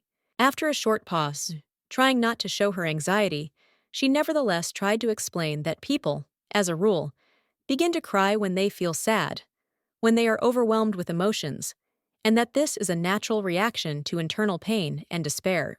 Suddenly, the servant realized that the mistress had begun to cry, And in horror, she put her hands to her face, not knowing what to do, how to calm her down, because such scenes were rare and they always filled her heart with anxiety. Without delay, not a minute, Teely, jumping up from her seat, burst into her mistress's chambers, anxiously asking her about her well-being, trying to understand what could have caused such pain and why her always reserved mistress was on the verge of tears. The door slammed shut, leaving Teely and her owner alone, creating an atmosphere filled with tension, as if the space itself sensed the tension of what was happening. Irvin, unable to contain himself, put his ear to the door, listening to the conversation between the two women, trying to understand what was really going on, what had brought his wife to such a state, and why her emotions had become so heightened. It was only when he heard the lady begin to stop sobbing again, quietly sniffling, that he finally calmed down, realizing that she seemed to have found the strength to pull herself together, although the pain and suffering remained deep inside. The Duke gritted his teeth as he suddenly realized that doubts and even pity for his wife had appeared in his soul, as if the cruelty he had once shown her had begun to dissolve under the influence of her tears and pain. Unable to resist, Irvin walked up to her and, as if unconsciously, began to wipe away his tears, feeling his heart increasingly filled with an incomprehensible feeling that he could not explain to himself, but it was too strong to ignore. Walking down the corridor, Irvin fell into deep thought, feeling a strange sensation come over him, as if he had come across some important and uncomfortable discovery that could not be simply forgotten while holding his head in his hands. A long and destructive conflict continued between the Empire and the Duchy of Verma. The fires of war engulfed cities, turning them into ashes, and the inhabitants suffered from destruction that undermined the foundations of their peaceful life. Eventually, after much negotiation and disagreement, both sides came to a decision, entering into an important alliance that was formalized in the form of a marriage contract, which became the key to restoring peace and stability between the two states. It was then, at that fateful moment, that the man first met Irvin, a mysterious beauty with bright red lips, whose eyes radiated coldness and determination, as if she knew no fear and did not need anyone's protection. He froze, looking down in embarrassment, his cheeks flushed with awkwardness, and although he tried to maintain his composure, his eyes reflected his dissatisfaction at not being able to express his feelings. There was a wedding between them, but it was nothing more than a formality, without any spark, without passion, without love, like two strangers forced to link their destinies by force of circumstances. When the lady, holding back her emotions, moved to the Empire, she did not utter a word, but only silently sat on a chair, as if fencing herself off from the outside world, absorbed in her thoughts and inner world. The lady was dressed in a mourning black dress, which emphasized her alienation from all the events happening around her. Her actions and behavior were cold and distant, as if she did not belong to this world. There was anger in her blue eyes, and there was rage and malice hidden in her gaze, as if she was trying to radiate strength to protect herself from what was hurting her, although there were confused feelings hidden behind the external cold-bloodedness. She often humiliated her husband by uttering harsh and caustic words that hurt him more than once, causing him to suffer from her cold reproaches and cruelty, which left deep wounds in his heart. This became a real disappointment for the young aristocrat, who still hoped for a change, but instead only encountered misunderstanding and alienation, which destroyed his dreams of a happy marriage. The noblewoman, dressed in a white dress, with white gloves and pearl jewelry, radiated elegance, but her face, despite the exquisite outfit, did not express either joy or inner peace, only a cold mask hiding true feelings. The woman's hands were raised in the air, ready to make a graceful gesture that was not just a movement, but a preparation for something important, perhaps the execution of some gesture or action that was supposed to complete her idea. Teely's niece and the other young man cautiously admired their mistress's voice, watching her performance, not daring to say anything unnecessary, but seeing in her performance some kind of extraordinary power and magic. They rejoiced at their mistress's talent, admiring the way she masterfully used her voice, bringing to each note not only technique, but also emotion that could touch the soul of anyone who listened to her. With joy and gratitude, the lady thanked everyone present for their attention and support. Her words were full of appreciation, and she sincerely appreciated their participation in her life and her successes. In her past life, the girl spent a lot of time behind the microphone, perfecting her skills, working on every chord and every word, striving to become a true master that no one could forget. Suddenly, Mrs. Teeley entered the room, greeting everyone present with a polite bow and addressing the hostess of the house. Her demeanor was reserved and respectful, but at the same time full of inner strength and confidence. Bowing her head in respect, the lady announced that, at that moment, the emperor himself had arrived at the house, as well as other important nobles, whose presence gave special significance to this event, preparing everyone for an important conversation or conclusion of a deal. The lady's face changed dramatically. Signs of tension appeared on its surface, and sweat ran down her skin, indicating the experiences and inner anxiety that gripped her at that moment. Looking at her reflection in the mirror, Irvin made a firm decision that at this moment she could not afford to make the slightest mistake, since her reputation and self-confidence were at stake. This day was her most important debut, the moment that would determine how she would be perceived by those around her. And therefore, Irvin was obliged to show herself in all her glory, in the best possible way, without allowing the slightest mistake. The hand in a thin glove clenched into a fist, as if trying to hold in all the feelings that were rolling in waves, while demonstrating strength and determination, despite the internal anxiety. Without showing her worries and concerns, the girl quietly asked if the moment had come when they were allowed to go out to the event, trying to remain calm despite the excitement that was still taking hold of her. However, Teeley suddenly announced that the girl should wait a little, since the gentleman was not yet ready to receive his wife, and her words sounded with a note of solemnity, as if a harbinger of some kind of delay. When the maid tried to console her, the lady turned away and said coldly that she was perfectly aware that her dear husband hated her, and her gaze became heavy, full of sorrow and despair, which was obvious to everyone present. Taking a step back, she suddenly declared that from that day on she would try to change her husband's mind. But as if by magic, the beautiful words were interrupted by a sudden silence, as if all confidence had evaporated in the blink of an eye. Suddenly, Irvin appeared before her, and the noblewoman's face twisted in horror, her lovely expression turning alarmed, as if she had seen something that had caused deep inner torment, leaving her speechless. Her cheeks were flushed, and her blue eyes were wide, reflecting a mixture of excitement and confusion that was difficult to hide despite her efforts to maintain an outward calm. The aristocrat, as always, looked impeccable. His appearance was ideal, without the slightest sign of emotion, as if he was above ordinary experiences, leaving behind an atmosphere of severity and imperturbability. Irvin loudly declared that if she really thought he hated her, she had behaved extremely rashly, and his words, sounding with a touch of reproach, left no room for doubt in his determination. A knowing smile appeared on the maid's face, as if she understood perfectly well what was happening between them, and her gaze became soft, full of some awareness of the situation that was soon to be revealed. The servant bowed before the master, expressing her respect, and, with restraint, said that she was going to leave, leaving room for further orders that, it seemed, could change the course of events at this moment. Irvin raised her hand, as if trying to stop the servants, her gesture full of determination, as she did not want to be left alone in such an uncomfortable situation, next to someone who caused her such conflicting feelings. Smiling awkwardly, the lady asked if they were now planning to go to the cultural event, trying to contain her feelings, but still not hiding the slight concern in her voice, hoping that her words would not go unnoticed. However, Irvin, unexpectedly surprising his wife, went to the door and locked it, as if cutting off any possibility of further action on her part, which only added to the mystery of what was happening.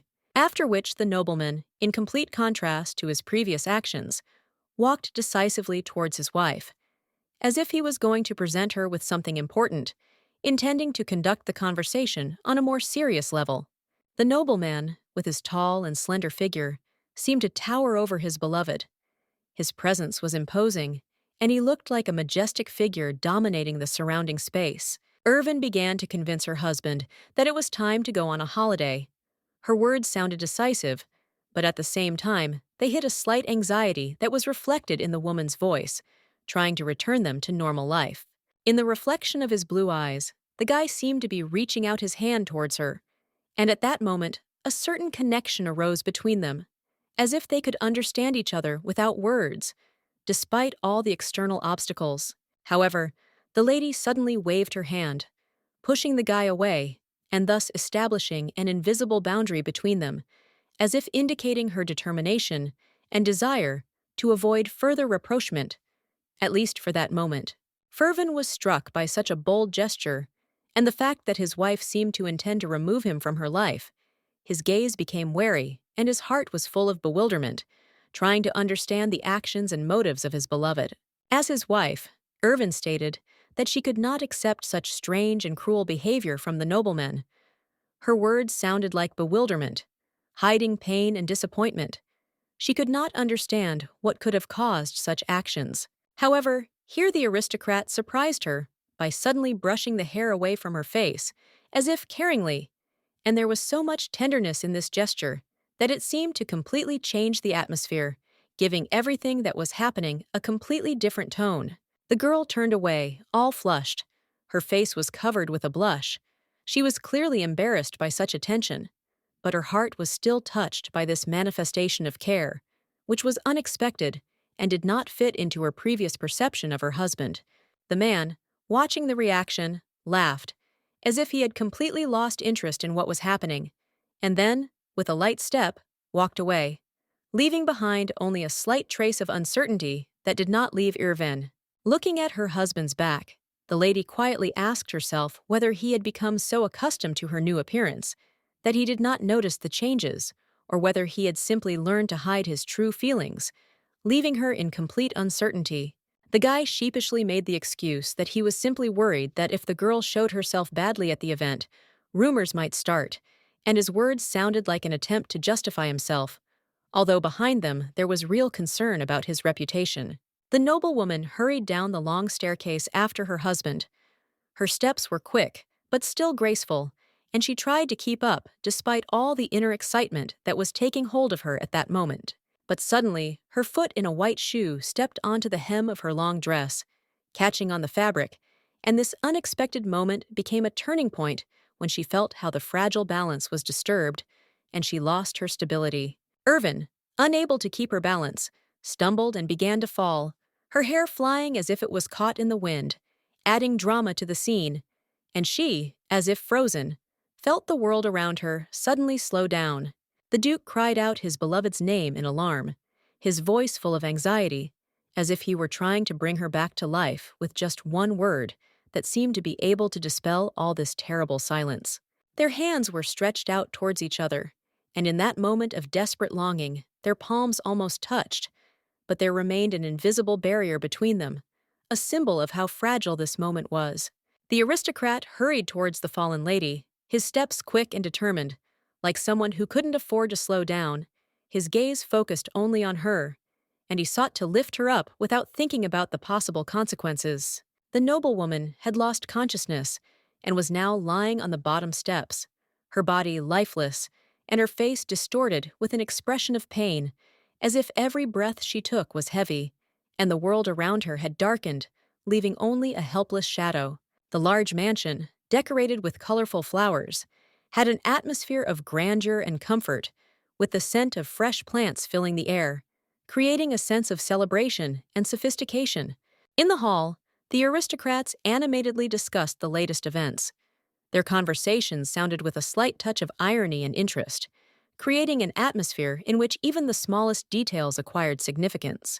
The nobles spoke loudly of the fact that the estate had not changed one bit since the last event, and there was a slight understatement in their words, as if they were not only assessing the place, but also covertly comparing it to past times. Another aristocrat, dressed in a formal black tuxedo, said that there had been rumors that the Duchess would not be at this social event, and his words attracted attention, as if it were a revelation that made those present slightly wary. The guy noticed that the maids had been helping Duchess Caroline from the side all this time, and their quiet, almost imperceptible actions attracted his attention, because it is in such little things that something more is often hidden than it seems at first glance. There, off to the side, stood a handsome young man with white hair and golden eyes.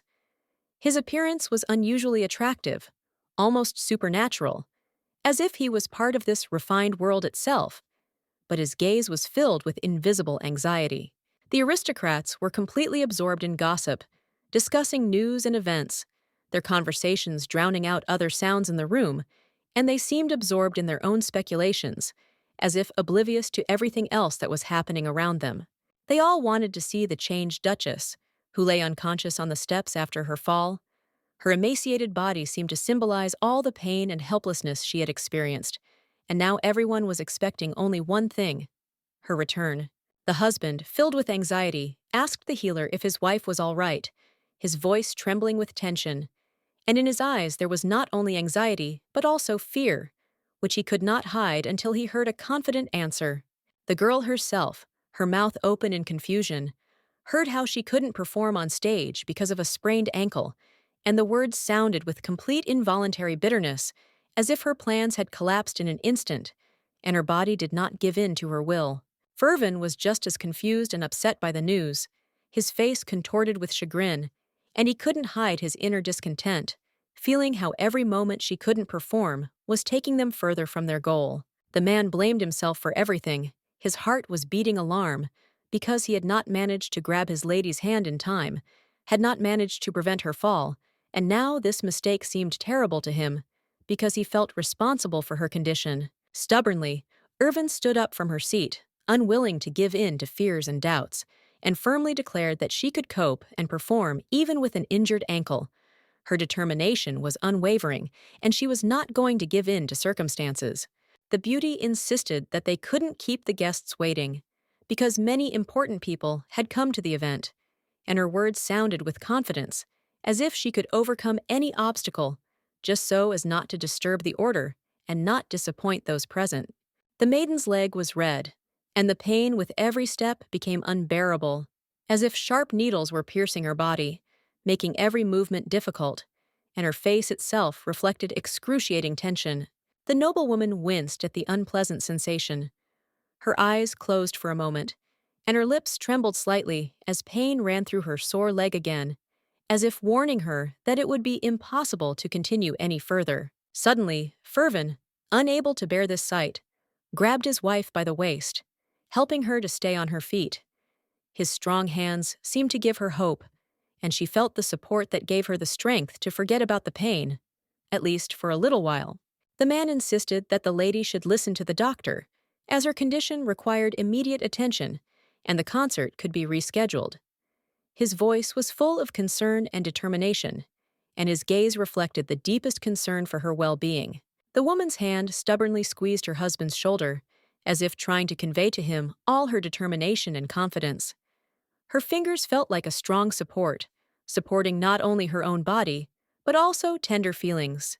With a determined look and a confident smile, the beauty declared that she had prepared this song especially for her husband. The words sounded with a special accent, as if they contained a whole story that she was ready to tell through music. Looking into the wide, stunned eyes of the guy, she loudly declared that she wanted to sing for him.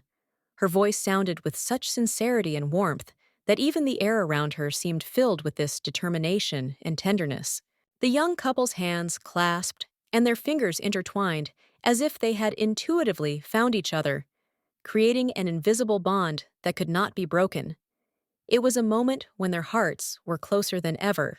Irvin squeezed his wife's hand, his fingers wrapped tightly around her palm, and with a slight tension in his voice, he said that then they would go together, confidently and decisively, as if there was no other alternative and nothing else mattered.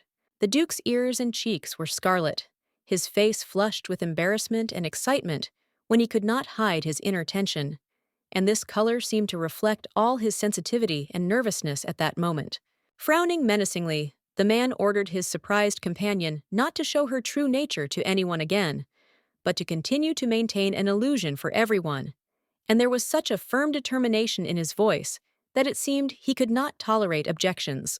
Duke Sibel, already very drunk, with his face red from alcohol, began to interrogate the maid about where the master of the house was.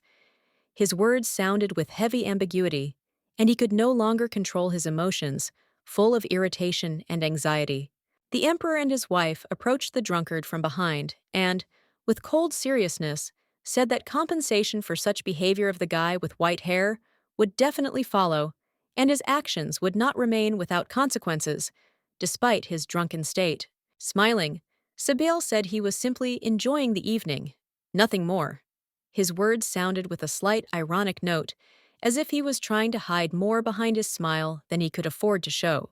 Taking another sip of champagne, the man said with a grin that the Duke's wife was terrible, and such words were full of condemnation, which could not help but cause indignation in the emperor, who was shocked by such rudeness in his speech. He also heard and understood the rumors about how vile the Duchess was, but he did not dare to say them out loud. His internal conflict was obvious, because he realized that even in the highest circles, such conversations could lead to undesirable consequences. Turning away from the handsome man, Caesar turned to him and, with a serious look, asked him to calm down and behave with dignity.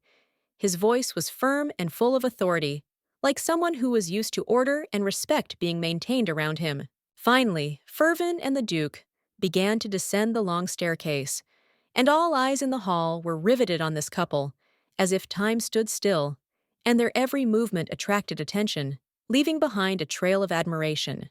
They were a truly ideal couple, with such harmony in their behavior and views that it would be impossible to believe that in their relationship there was no room for any doubts or omissions, but only sincere feelings.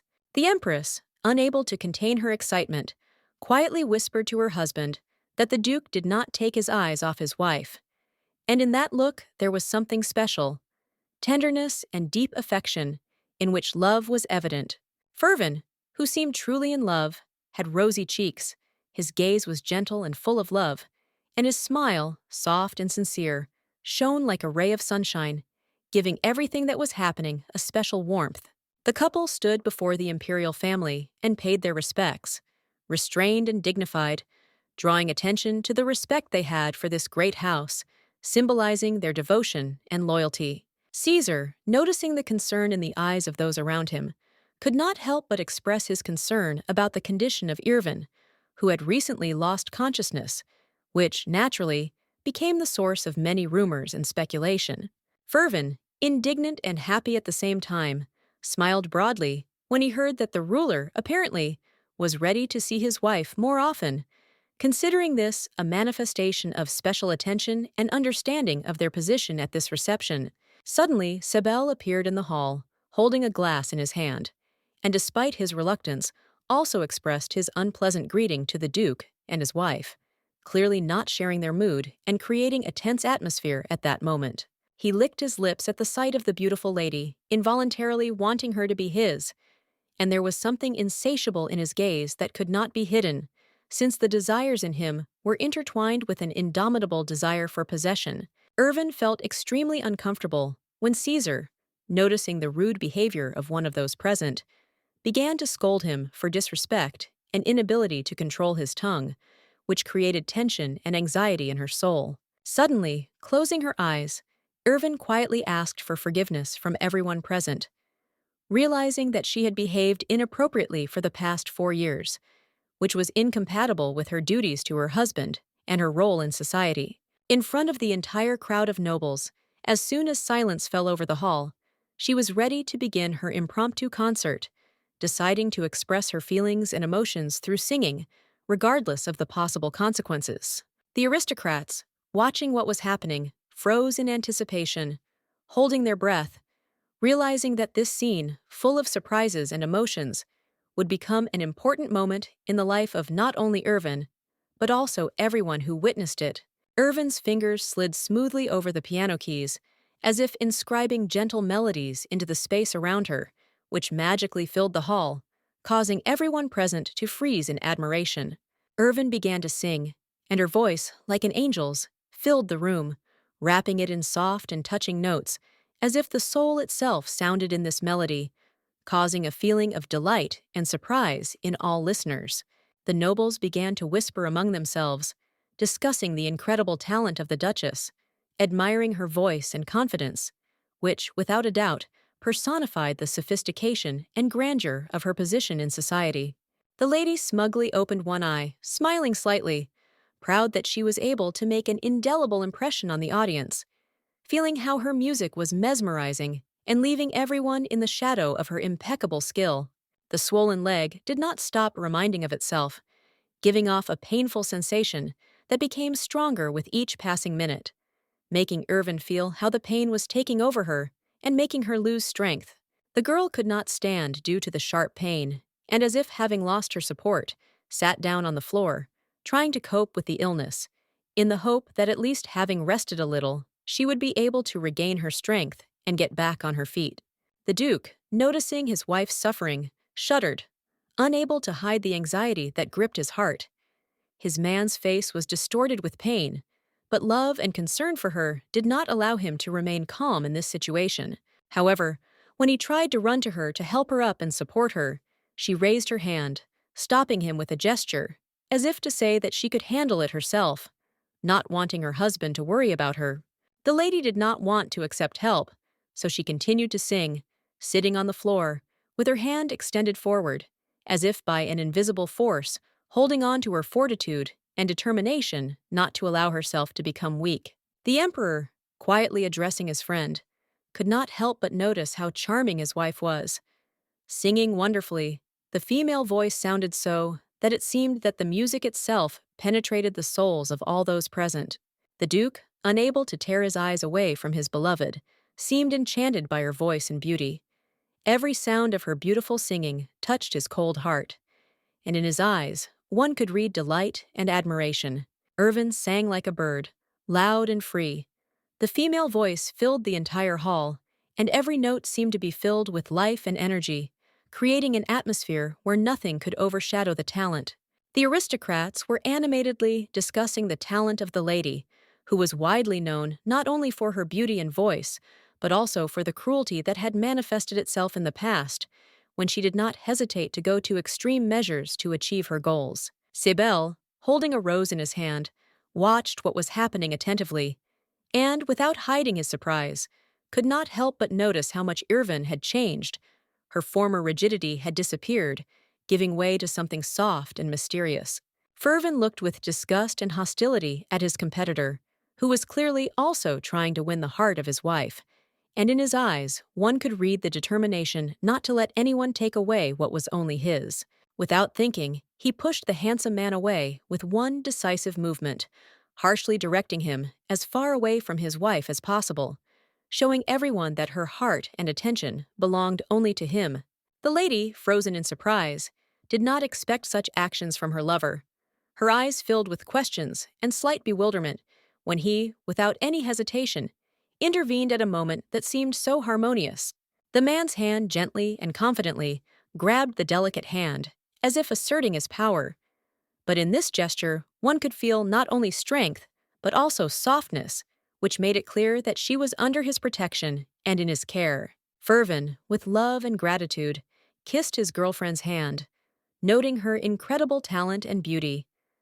The guy sincerely thanked her for the amazing song that touched the hearts of everyone present. The boy squeezed the rose in his hand in anger, his face darkened, and a shadow of hatred appeared in his eyes, which seemed to be trying to hide his feelings about what was happening, and this hostility was clearly visible in his gestures. Himself, noticing the tension, added that from now on this girl will perform such songs only for him, without other spectators, asserting his right to the talents and the heart of an incredible beauty. The girl, shocked by her husband's words, froze in place when he said that he wanted Irvin to remain only his and no longer be associated with anyone else, which came as a real shock to her. In the popular novel, the villain Irvin appears as a mysterious figure with bright red eyes and blood on her face, so that her appearance plays a key role in bringing the main characters together, adding tension and drama to the plot.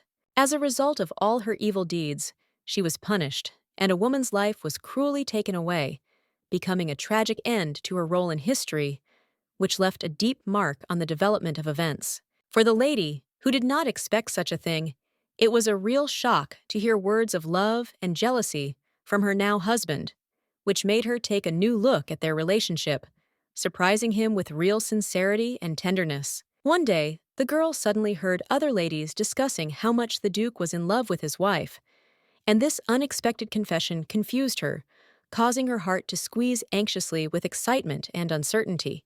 Tearing her hand from the nobleman's tight grip, she quickly promised to walk this path with him as many times as he wanted, ready to fulfill his every wish without thinking about the consequences. The nobleman, without saying a word, stood silently in place, looking at his hand, as if trying to understand what he had just done and how his actions could affect her decision and their future relationship.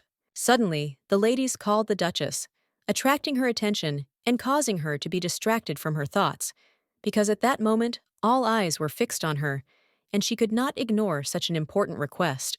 The red-haired beauty, without wasting any time, addressed the lady with a compliment, admiringly speaking about how beautifully she sang, while her words sounded with sincere admiration and emphasized the true beauty of her voice.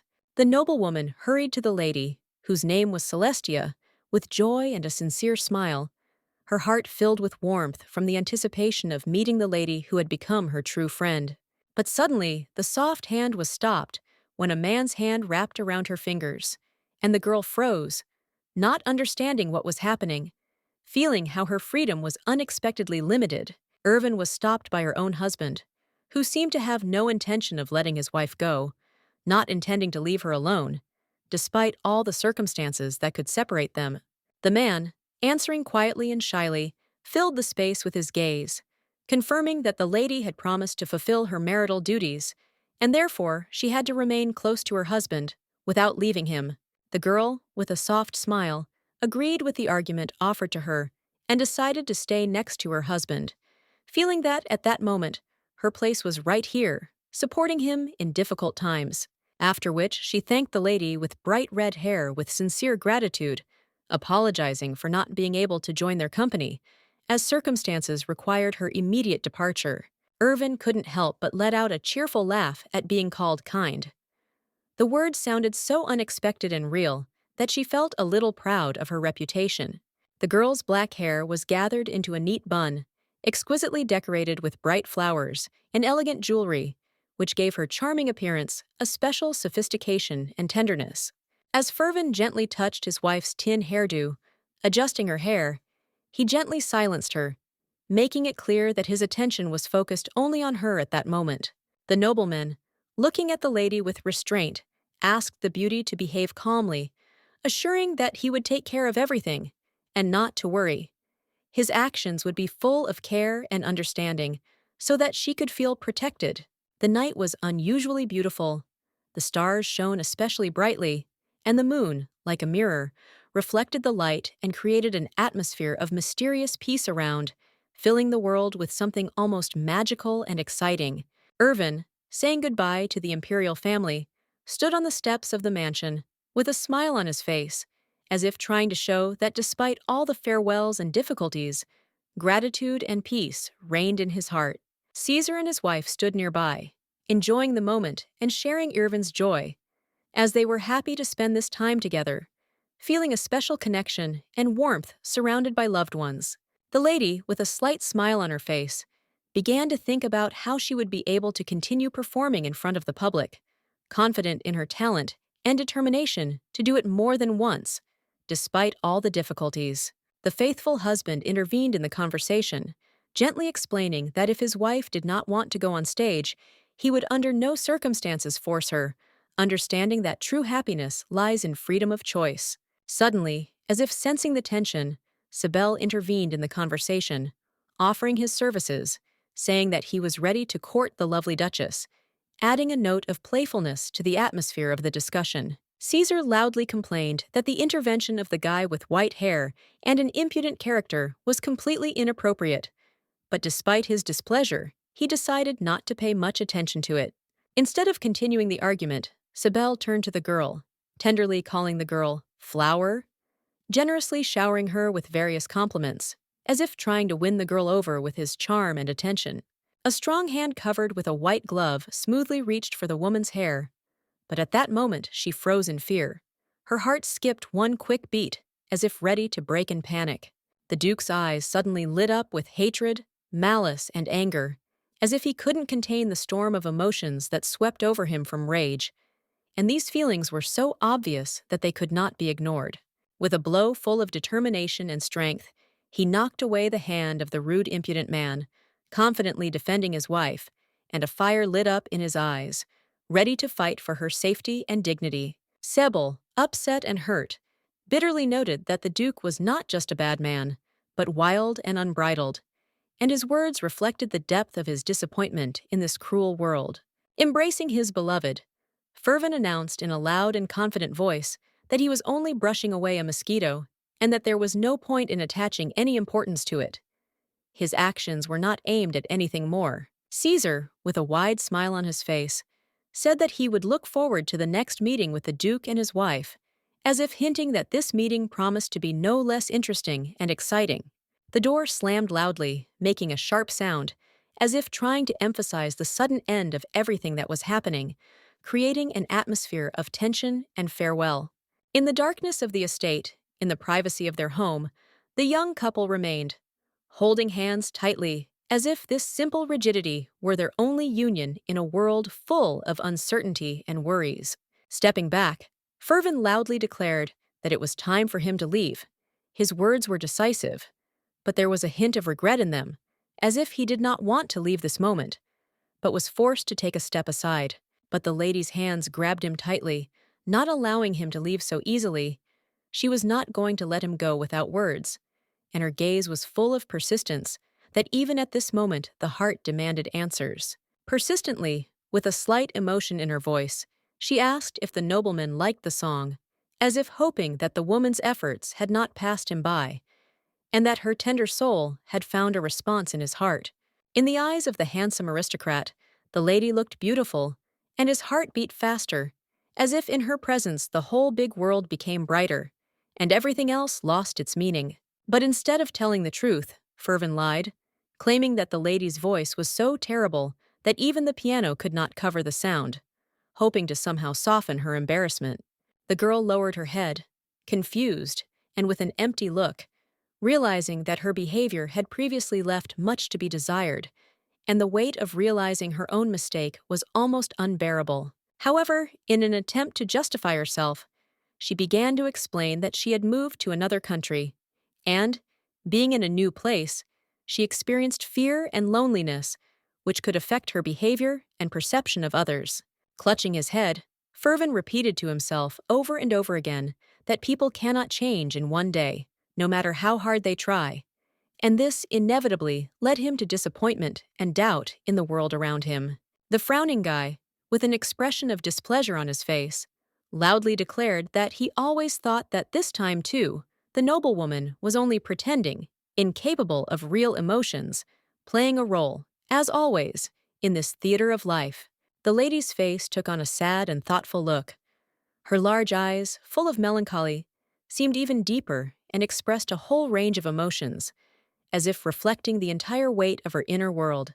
Drowning in sadness, she walked past her husband, a barely noticeable forced smile appearing on her face, as if trying to hide all her feelings, although inside her heart was full of experiences, hidden behind a mask of calm. Before leaving, the maiden thanked her husband for a wonderful evening, into which they both put so much emotion and effort, realizing that such moments are worth much more than any words of gratitude.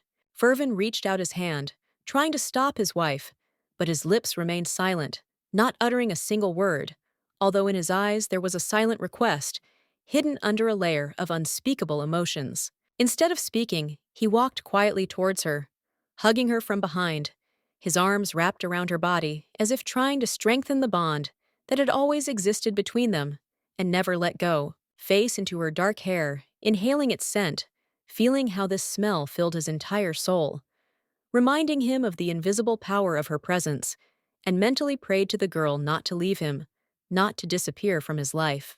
However, the girl quietly asked the handsome man to let her go. The voice itself sounded soft, but there was an urgent request hidden in it, as if the beauty felt the need to leave, despite all the tenderness of the moment. Turning to face her husband, she confidently declared that she had no intention of running away from him, and her words sounded firm and sincere, reflecting her inner determination and affection, which she did not intend to hide. The Duke, his feelings acknowledged, realized that he truly enjoyed his lady's singing and her presence nearby, appreciating as never before these moments when her gentle voice and originality were the whole world to him. The lady was angered by how the guy could not directly say what he really felt, but instead lied first, trying to hide his true emotions, which only increased her irritation and discontent. Loudly, with clear determination in her voice, she declared, folding her arms across her chest, that it would be nice if her husband's words were reflected in his actions as accurately, because words without actions lost all meaning in her eyes. Turning away in irritation, Irvin muttered that her husband was kind to everyone but her, as if her feelings and her needs were less important to him than caring for others. But at that moment, when she was absorbed in her thoughts, suddenly there was silence. The faithful husband leaned towards her, and without saying a word, tenderly kissed her, causing her heart to skip a few beats from unexpected, but so pleasant feelings. The Virgin took off her crown, which had always been a heavy symbol of responsibility and burden for her, and placed it nearby on the bed to rest a little, enjoying the long-awaited peace and comfort of silence. Her memory flashed back to the moments when she had felt embarrassed, awkward, and shy after her first kiss with the Duke, and her heart still fluttered at the memory of that exciting moment. Shyly, with slight embarrassment, the young man stated that his wife, despite all her modesty, insisted on showing him her feelings and intentions, without hiding what was really important to her. The lady covered her face with her hands, as if trying to hide her inner uncertainty and embarrassment, and, unable to hold back her shame, she lowered her gaze, feeling her blue eyes getting lost in deep thought. She covered her face with a pillow, trying to hide from the world and take refuge in silence, to forget, at least for a moment, about everything that tormented her, and to avoid unnecessary glances, which only deepened her inner discomfort. Moreover, Irvin could not forget the tragic end of the villain from the original, her death, which remained in her memory, causing painful memories and anxiety for her own fate. Crying, hiding her face under the pillow, the maid suddenly heard the cry of the servant, who reported that the new dress was ready, and now she could finally change, forgetting at least for a while about her worries. It was Teely, a faithful servant who was ready to help her mistress by providing her with everything she needed to help her change her clothes and return to her normal appearance, at least for a short time, forgetting about heavy thoughts. The new dress was incredibly beautiful. It was decorated with pearl shades, exquisite patterns, and detailed elements, which gave it an exceptional, almost magical look, emphasizing the refined beauty of its owner. The maid brushed off the praise, modestly stating that it was her work, since she had put her heart and soul into creating this outfit, and she was proud of how it turned out, hiding her satisfaction behind outward modesty. Smiling slyly, she wondered what the gentleman had said about her singing, still hoping that his words were full of praise and recognition of her talent, because all her efforts had not been in vain. The lady blushed in response, remembering her husband's kiss, which was full of love and tenderness, and this memory warmed the fragile soul, filling the space of the heart with warmth and happiness. Turning away and pressing her hand to her head, Irvin said that the Duke had called her singing nonsense, which had outraged all the servants, because such words had deeply hurt her, making her feel unappreciated and undervalued. In an effort to reassure her mistress, the woman tried to justify the gentleman, assuring him that he had not meant anything offensive, and that his words were merely an expression of fatigue or momentary dissatisfaction, and not a true attitude. Suddenly, the maid suggested that her mistress take an evening walk, hoping that it would help distract her from worries and unnecessary experiences. The maiden, standing at the mirror, thoughtfully agreed, anticipating that the fresh air would help her cope with her inner tension. The man sat down wearily in the chair, feeling how heavily fatigue was pressing on him, and his body, exhausted by a long day, demanded rest, and his thoughts were still wandering, finding no peace. The Duke lowered his head down, clutching it with his hand, feeling his strength draining away after the kiss with his wife, which left him with a strange, yet exciting feeling, as if he had lost his energy. Their lips barely touched, but that brief moment was filled with such tenderness and hidden meaning that it left an indelible mark on their hearts, requiring no further words or movements. The guy, experiencing a slight wave of excitement and heat from the memories of his beloved, began to unconsciously pull his collar to the side, trying to cool down from the overwhelming emotions and vivid images that remained in his memory. Deciding to get some fresh air, he opened the window, enjoying the moment and feeling the light breeze touch his lovely face, bringing with it the pleasant sense of the night and taking away all the worries of the day. The window offered a beautiful view of the night landscape, drowning in darkness, and in the center stood a cozy gazebo, which seemed to beckon him with its peace and warmth, promising silence and solitude. Suddenly, looking down, he noticed how, against the dark horizon, in the distance, his wife was turning her head strangely, as if noticing or feeling something, and her face expressed slight wariness. Suddenly, the shoes she was taking off were tossed aside with a light, almost casual movement, as if she was losing interest in something or trying to get rid of something unnecessary along the way. The noblewoman did not behave like a real lady. She lifted her legs with ease, placing them on the table, and sighed joyfully, as if not noticing that her behavior contradicted all the canons of noble manners.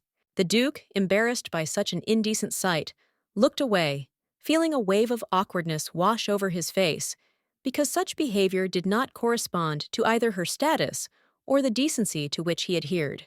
The girl, not paying attention to his embarrassment, continued to gently massage her tired legs, enjoying the moment of rest after a long day, when every gesture brought her some relief.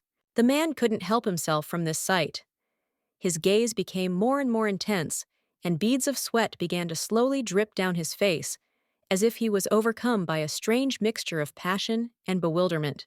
Turning away, he tried to convince himself that his behavior was unworthy. He should not spy on his wife, but her behavior attracted his gaze, and he could not take his eyes off her, despite his internal contradictions. The lady had cute, graceful ears that gave her face a special charm, and her hair, dark as night, fell beautifully on her shoulders, giving her image a mysterious appeal and softness. The guy's hand hovered in midair as he stood by the window, trying to find a moment to gently tuck a strand of the lady's hair. But his gesture was so reserved that it seemed almost unconscious, like something more than just caring. Irvin was like a goddess descended from the heavens. Her presence felt like something supernatural, like a beautiful and mysterious entity that merged with the surrounding world, leaving a light aura of magic around her. Irvin, blushing in embarrassment, buried his face in his hand, trying to hide his awkwardness because his feelings were conflicting, and he did not know how to cope with what was happening around him. Suddenly, large eyes, full of deep thoughtfulness, rose up to where the window was, as if she felt something that came from that very place, and her gaze became sharper, more penetrating. The lady froze, peering intently into the closed windows of the estate, as if she felt or heard something that made her heart stop, and her thoughts began to slip away in the direction of an indefinite premonition. The girl continued to look into the distance, absorbed in her thoughts, when suddenly the voice of the maid was heard, who brought delicious food for her lady and chocolate, filling the atmosphere with coziness and tranquility at that moment. Joyfully, the beautiful lady turned around, and, with gratitude in her voice, thanked Li for her care, her eyes shining, reflecting her appreciation for the attention and affection she was receiving at that moment. The Duke himself, feeling himself overcome with emotion, sank helplessly to the floor, breathing heavily, realizing that he had almost fallen into a trap, having done something unworthy, and his face was covered with a layer of anxiety. He clenched his hand into a fist, as if trying to strengthen his resolve, and also clenched his teeth tightly, feeling how the internal tension was growing, filling his chest with a heavy load of inexpressible emotions. The morning dawn filled the estate with rich light, which slowly penetrated into every corner, illuminating the luxurious rooms, creating an atmosphere of calm and tranquility in this magnificent house. The girl slowly woke up, feeling the first rays of morning light softly touch her face, and with each moment her consciousness returned from sleep, absorbing the surrounding world and the new day. A worried Teely stood frozen, standing above her mistress, as if waiting for some sign or command, not knowing what to do at this moment, when the silence was almost deafening. The sleepy noblewoman woke up, her eyes opened with difficulty, and, looking around in confusion, she asked the maid what had happened, trying to understand why she was in this state, not remembering what had happened during the night. Suddenly, the girl remembered that from that day on, she had to meet her husband every time he arrived at the palace, and her heart sank, realizing the responsibility that fell on her fragile shoulders. The maid had a cup of tea in her hands, barely hovering. Her careful movement gave the scene an exquisite touch, creating an atmosphere of morning peace and comfort in this moment. Having had a good time, they had tea in the gazebo, enjoying the silence, and every word spoken seemed significant, while the tea with the aroma of herbs gave their conversation additional warmth and harmony. Upset, the lady recalled the tragic end of the original novel, where she herself became the source of misfortune for the Duke, realizing that her fate repeated events that could not help but affect her feelings. Concerned, the girl asked Teely how she could get closer to her husband, hoping to get advice that would help her sort out the complicated relationship and find a way to his heart. A smirk appeared on the maid's face, as if she knew the answer to that question, but perhaps chose to keep her thoughts to herself, watching her mistress struggle with her inner feelings. The maid continued to help her mistress put on her dress, slowly, and at the same time talked to her about the cufflinks, keeping her busy with conversations to distract her from the worries that were haunting her mind at that moment. It was meant to be a gift for her husband, a carefully thought-out gesture that expressed her feelings and care, hoping that he would appreciate the effort and attention to detail she had put into the gift. Teely explained to the owner that only a wife could choose cufflinks for her husband, as if it were a special ritual symbolizing her place in his life and their mutual obligations to each other. The servants carefully braided a bow with decoration in the mistress's hair, creating an elegant and sophisticated image that emphasized her status and attracted attention, adding the finishing touch to her appearance. The noblewoman froze in surprise when she heard that she and her husband would soon have to start trying to conceive a child, as it was part of the family tradition, and she had to realize that she could not escape this expectation. Clutching her head, the lady sighed wearily, feeling her thoughts crashing down on her and the tension inside her growing. This was a new challenge she had to come to terms with, and it frightened her. The estate was luxuriously furnished. Majestic chandeliers sparkled on the ceiling, and doors made of expensive wood created an atmosphere of wealth and sophistication, as if every element of the interior had been thought out to the smallest detail. The butler waited at the entrance, standing in a long corridor whose walls were decorated with many paintings reflecting art and history, creating a majestic and solemn feeling that reigned in this place. When he saw the lady, his face changed, and he was very surprised, since he did not expect her to appear in such a state, which only emphasized the unusualness and importance of this visit. The noblewoman loudly declared that she had come to help her husband choose new clothes. Her words were full of confidence, and she intended to show concern, demonstrating her taste and attention to his needs. Since the lady had never been to this place before, her husband, somewhat haltingly, said that he should have warned the emperor first of her visit, since it was an important event that required special attention. But then Teely intervened, in a commanding tone that could not be denied, declaring that Alfred should open the door immediately, her stern gaze leaving no room for doubt, and she was full of determination. The maid, wishing her mistress good luck with a soft smile, stepped aside, watching her determined steps, while the mistress, not paying attention to what was happening around, confidently entered inside.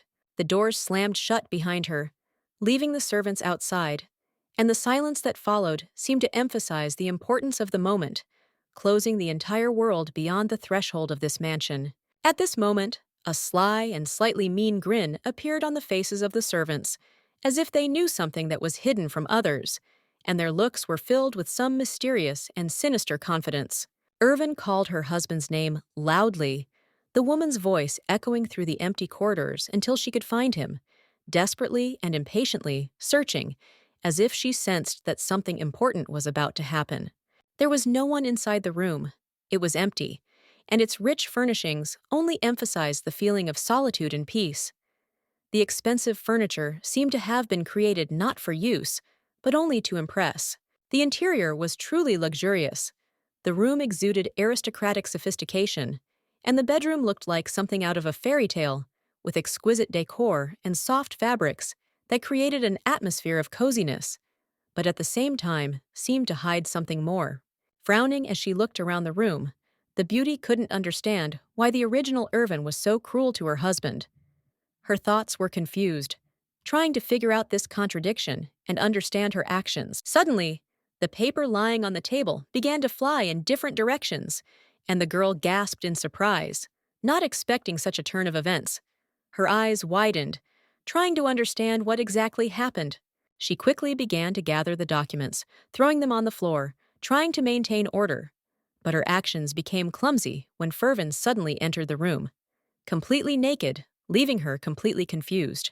The man's bare feet froze next to the beauty, and the silence that fell in the room was broken only by his steps. The girl could not believe her eyes. Her heart skipped a few beats before she realized what was happening. The noblewoman turned around in shock when she heard the noise behind her. Her eyes met the unusual situation, and she couldn't contain her surprise, not knowing how to react to what was happening in front of her. Brushing his wet hair back with his hand, the man noticed that his wife had come into his room for the first time, and this unexpected visit left him slightly perplexed, making him wonder about her intentions. The beauty's cheeks turned red from embarrassment, and her gaze involuntarily lingered on her husband's magnificent body. Her breathing itself became intermittent, and she could barely restrain herself from allowing saliva to flow because of his unimaginable attractiveness. The nobleman slowly approached his guest, his confident movements adding tension to the atmosphere, and each of his steps seemed inevitable, as if he knew how to affect her feelings. The girl, noticing his approach, began to retreat, feeling growing uneasy because he, wrapped only in a towel on his hips, was walking straight towards her, making her heart beat faster from excitement and bewilderment. She shyly covered her face with her hands, trying to hide her emotions, and, feeling awkward, she became more and more immersed in her own world, trying to avoid his gaze and focus on why she came. As her husband leaned down, Irvin suddenly screamed, startled by his closeness, her voice piercing the silence, breaking the tense moment, and she felt her nerves give way under the pressure of what was happening. Fervin himself was displeased, as his wife had violated his personal space. His face became serious, and his gaze became hard, as if he expected a different behavior from her in this situation. With a smile, the nobleman said that they were now very close, his words sounding with a slight hint that what had happened could not help but leave a mark on their relationship, even if it was something not entirely expected. But Irvin turned away, closing her eyes, and objected that she had only come here to choose cufflinks for her husband, and nothing more. Her words sounded firm, and she tried to return the situation to the framework of her original intentions. Irvin explained that the cufflinks were just a pretext for something else, more adult things between husband and wife, which greatly surprised the lady, because she did not expect that their meeting could take such a turn. He whispered in his wife's ear that guys usually had more energy in the morning, which was why she came here to help him. His words sounded intimate, and they contained a game that Irvin was not ready to join. The handsome man had a wide grin on his face, satisfied and confident, as if he knew something she didn't, and his expression was full of smugness, as if he was enjoying her confusion. Irvin herself felt bad and angry, because she did not like the ridicule from her interlocutor. Her face turned red with indignation, and inside a feeling of resentment flared up, which she could not immediately hide. Deciding to take revenge, her scarlet lips stretched into a mean smile, as if she was already weaving her insidious plan, ready to test its strength and respond to his ridicule in kind. She slyly approached the nobleman, pressing herself against his chest, and gently asked if they would now follow the family tradition of procreation. And the words were full of ambiguity, which made his heart beat faster. Now it was the guy's turn to blush.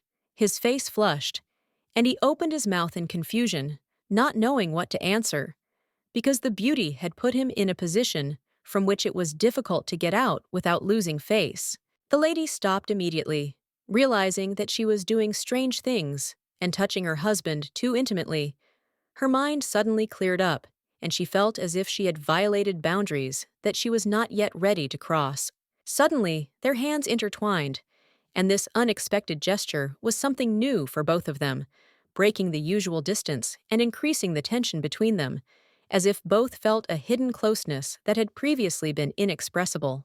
Irvin loudly ordered the maiden that if she was being frivolous, she should immediately let go of their hands, his voice stern and demanding, as if he was trying to bring the situation back under control. The lady began to tease the aristocrat, saying that he should not be embarrassed, because they were married. Her words were full of lightness and playfulness, as if she was trying to ease the tension by adding a little humor to the moment. As Irvin suddenly began to fall to the floor, her black hair spread out across the surface, creating a wave effect that unexpectedly engulfed her body, and the moment turned out to be much more chaotic than she expected. The lady winced and blinked, trying to recover from the fall. Her breathing was ragged and her thoughts were confused as she tried to understand what had happened, because everything was happening too fast. She realized with surprise that Irvin was lying on top of her, his strong form looming over her like a heavy reminder. His gaze focused on her eyes, making her heart beat faster. The noblewoman was very embarrassed when she realized what an intimate situation they found themselves in together. The woman's face turned red with shame, and the noblewoman felt how her position was becoming more and more awkward and uncomfortable. Looking into the eyes of his beloved, the Duke said that he agreed to fall for his wife's provocation and make her a happy woman.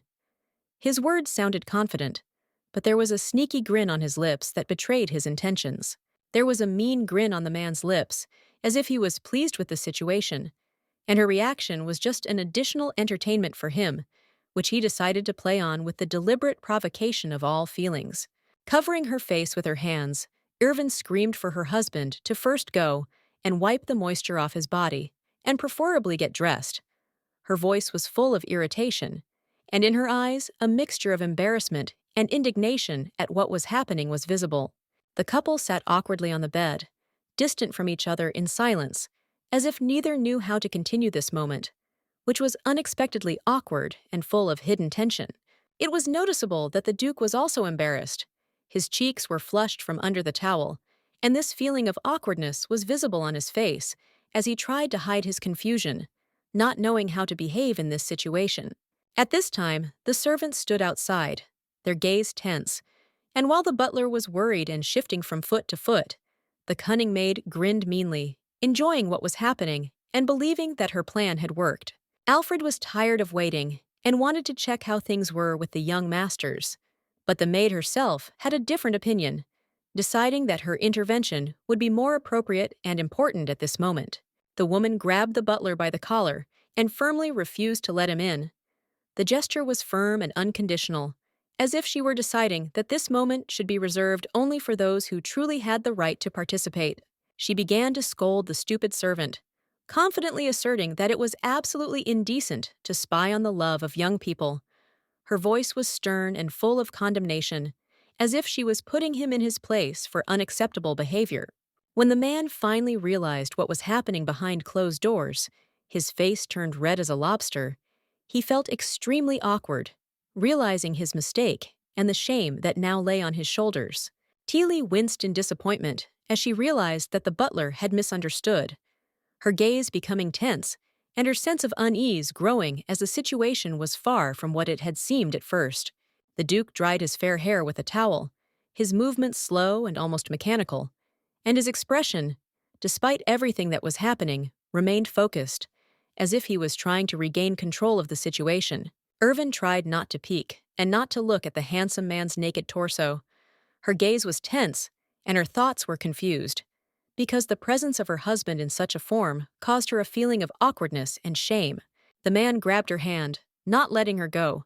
His grip was firm and confident, as if he was determined to keep her close despite his desire to avoid further contact.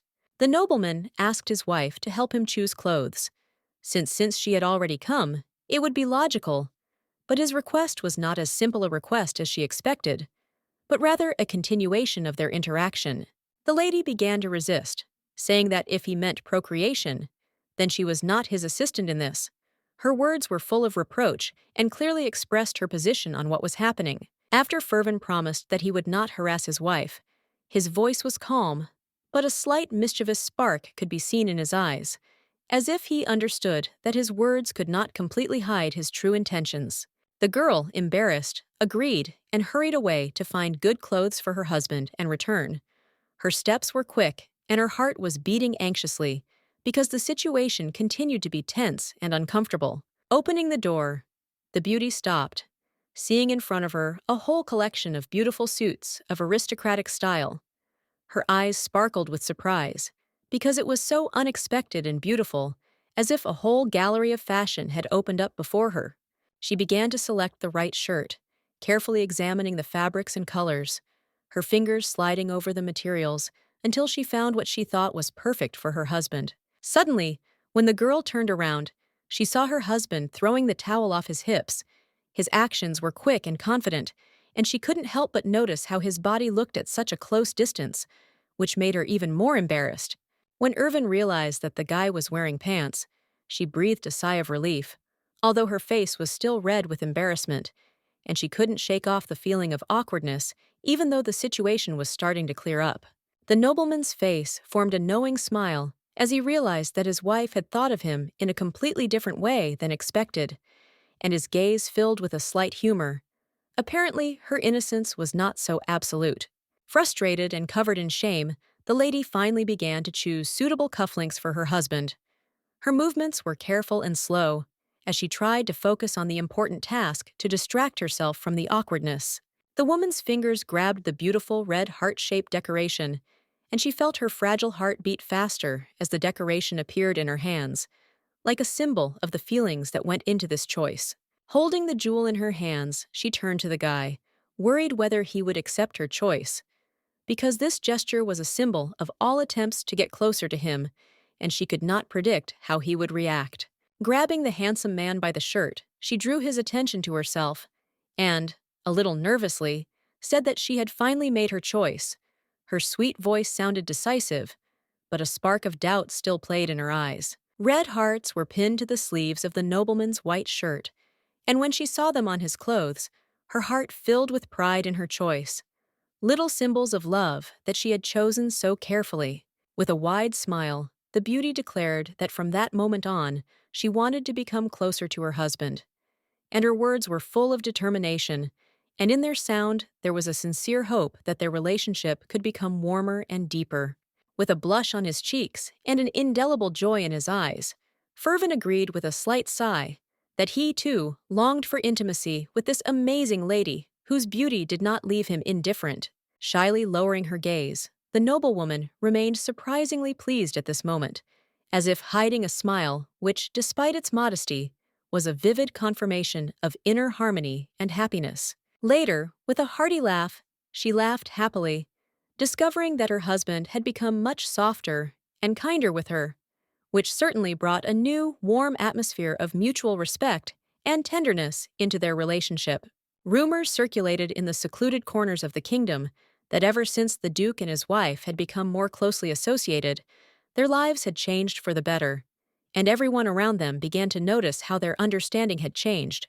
Teely and Alfred had a loud argument about the veracity of these rumors, fiercely debating whether these speculations were true or simply a figment of someone's imagination with no basis in reality.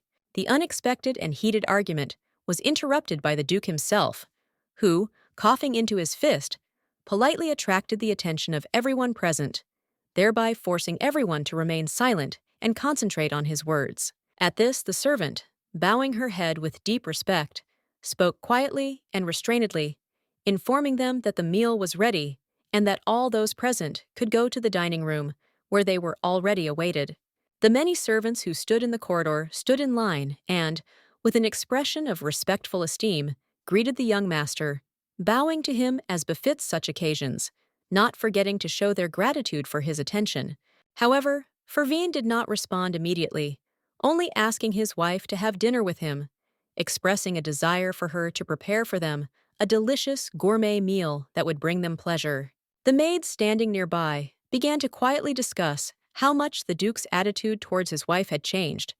how warm and caring he had become towards her, and how clearly they had become close to each other. Irvin, upon hearing her husband's request, immediately beamed with joy, promising that she would prepare for them the most delicious dish she could, with a full sense of love and attention to his desire.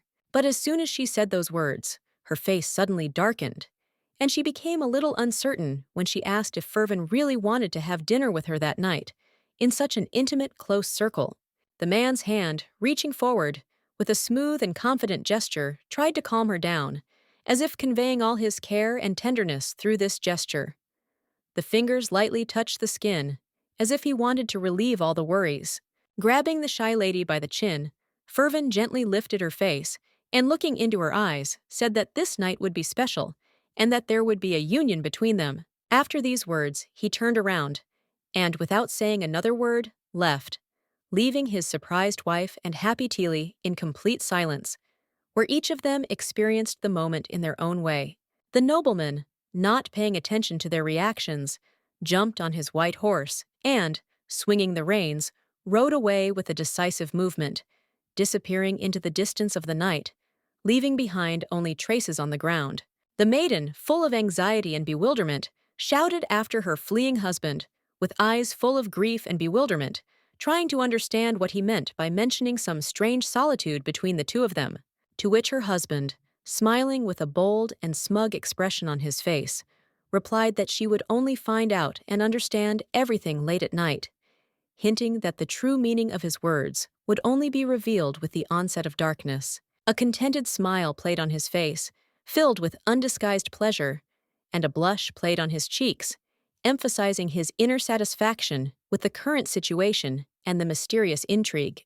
In the original version of the novel, after their first wedding night, filled with excitement and anticipation, the young couple, the Duke and Duchess, never again shared the same marriage bed, which became an unsolved mystery of their relationship. That's why Irvin was overcome with a wave of horror and shock when she learned that, on this very day, she would have to spend the night with her husband, which became a real test for her and an unexpected turn in their relationship. The maids, standing to the side and quietly whispering, with soft smiles, discussed how the young couple had finally made peace, having overcome all previous misunderstandings, and how they had now advanced in their union, resolving not only emotions, but also physical intimacy. Tilly, standing next to her mistress, could not hold back her tears of happiness, because she knew that now the Duke and Duchess, having overcome all barriers, would finally be able to conceive a child who would become the long-awaited heir of their family, embodying their hopes for the future. Irvin herself could barely hold back her tears, overcome with fear of what might happen tonight. Thoughts about the future tormented her, and despite her desire to be strong, anxiety did not leave her heart. The bright and merciless rays of the sun softly penetrated the windows of the estate, filling the atmosphere with warmth and tenderness, as if instilling hope in the soul that the night would bring not only fear, but also changes. The maid, with a slight smile on her lips, said that everything should have happened so long ago, from the very beginning, because finally the moment had come when everything fell into place and took its course. The maiden, with joy and relief in her voice, said that now the elders would not condemn the lady, since she would give the Duke a long-awaited heir, which would free her from all her previous worries and reproaches. Realizing that she had said something unnecessary, Tilly quickly covered her mouth with her hands, apologizing to the lady, who sadly lowered her head, as if not knowing how to properly respond to her words. The noblewoman herself, upset, was lost in thoughts about how stupid and intrusive the servant could be, that despite her good intentions, she managed to plunge her into such confusion. Remembering her husband, the lady began to shake her head from side to side in embarrassment, trying to get rid of unnecessary memories and forget about him, at least for a while, so as not to give in to emotions. With a forced smile, the lady, trying to regain her composure, told Tilly that her husband had probably said all this only out of politeness, without any special intention, and that his words should not be taken too seriously.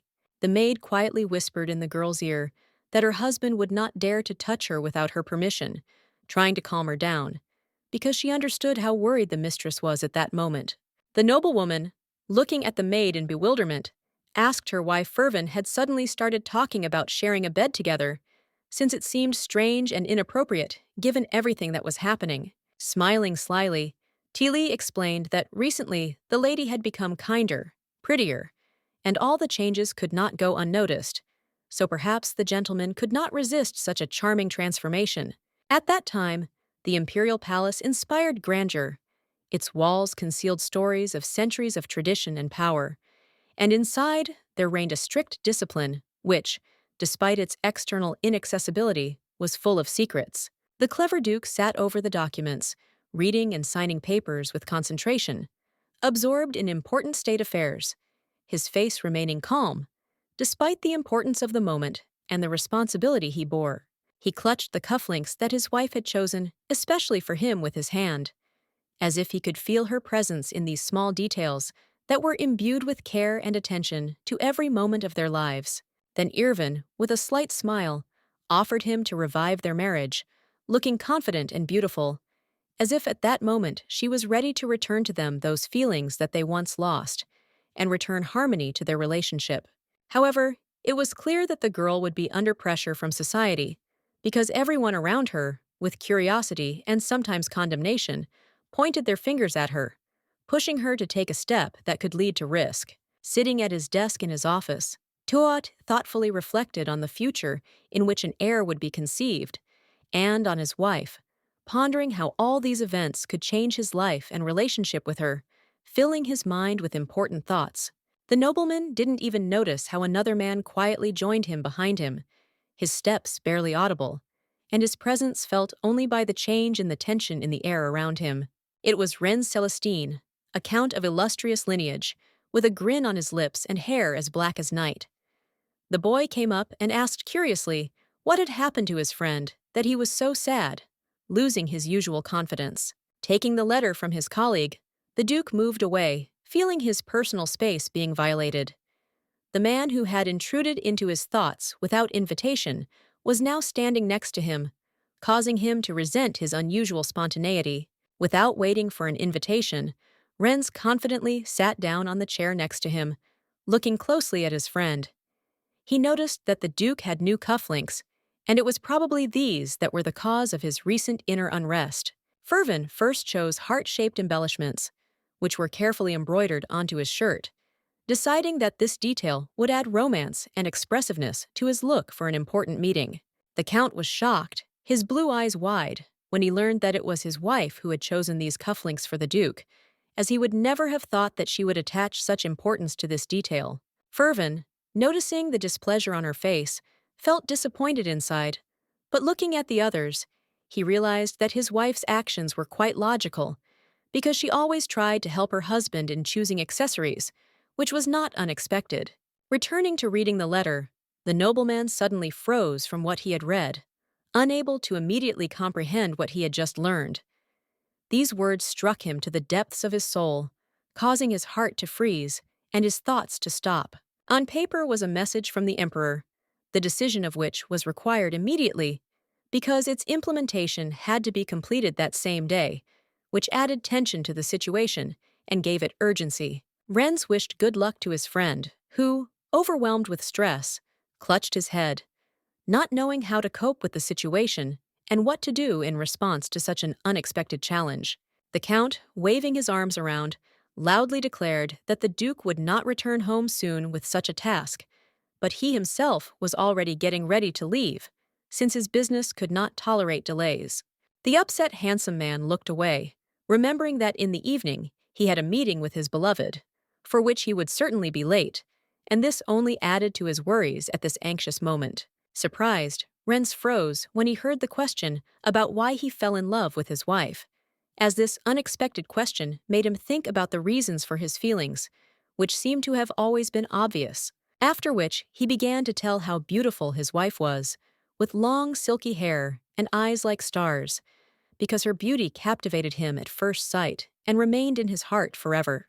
Coughing into his fist, Renz added that his wife's kindness had also won his heart, which, however, did not particularly impress the Duke, who was skeptical of such words.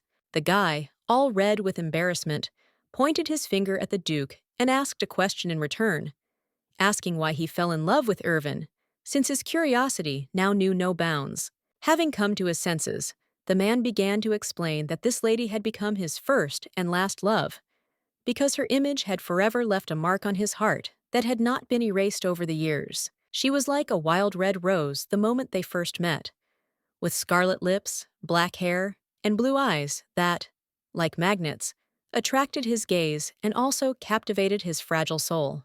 Renz winced, and then exclaimed in surprise that he had not thought that his friend would fall so head over heels in love with a woman, so deeply and sincerely that it would become his real revelation.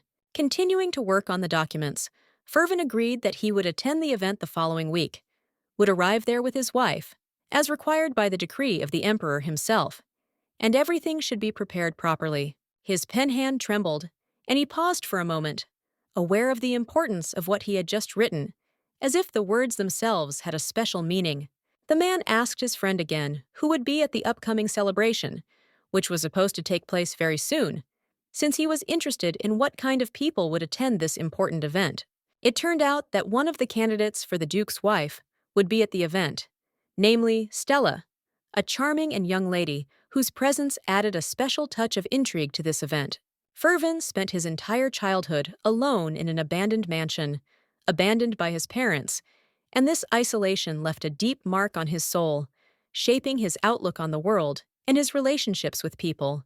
The young but already cold boy was cared for only by his nanny Tilly, who was the only person capable of bringing him at least a little warmth in a world full of loneliness and alienation. He was also accompanied by Miss Stella, a young girl who was always by his side, supporting him and being his only friend, despite all his isolation and seclusion from the outside world. Renz was amazed that the Duke did not react in any way to the fact that his childhood friend would be at the party, as this discovery seemed significant and even a little surprising to him in the context of what was happening. The guy had no objections when Fervin explained that he was already married and was no longer interested in other girls, since his heart was no longer free, and all his feelings were given to his wife. Raising his hand and placing it behind his back, Renz apologized for his stupid behavior, realizing that such a strange act might seem inappropriate and out of place in the situation. Fervin rose from his seat and, decisively declaring that it was time for him to go and meet the emperor, prepared to leave the room, anticipating an important meeting that required his attention. With a smile, the man added that he wanted to get home as soon as possible to spend time with his wife and do things with her in bed, enjoying the peace and comfort of the family hearth. Renz, surprised, pulled away from his friend, not knowing how to react to such frank words that clearly went beyond the usual conversations between friends, leaving him confused. The boy stared at the closed door, sweat pouring down his face from discomfort, as if every second of silence was an excruciating ordeal that he couldn't explain.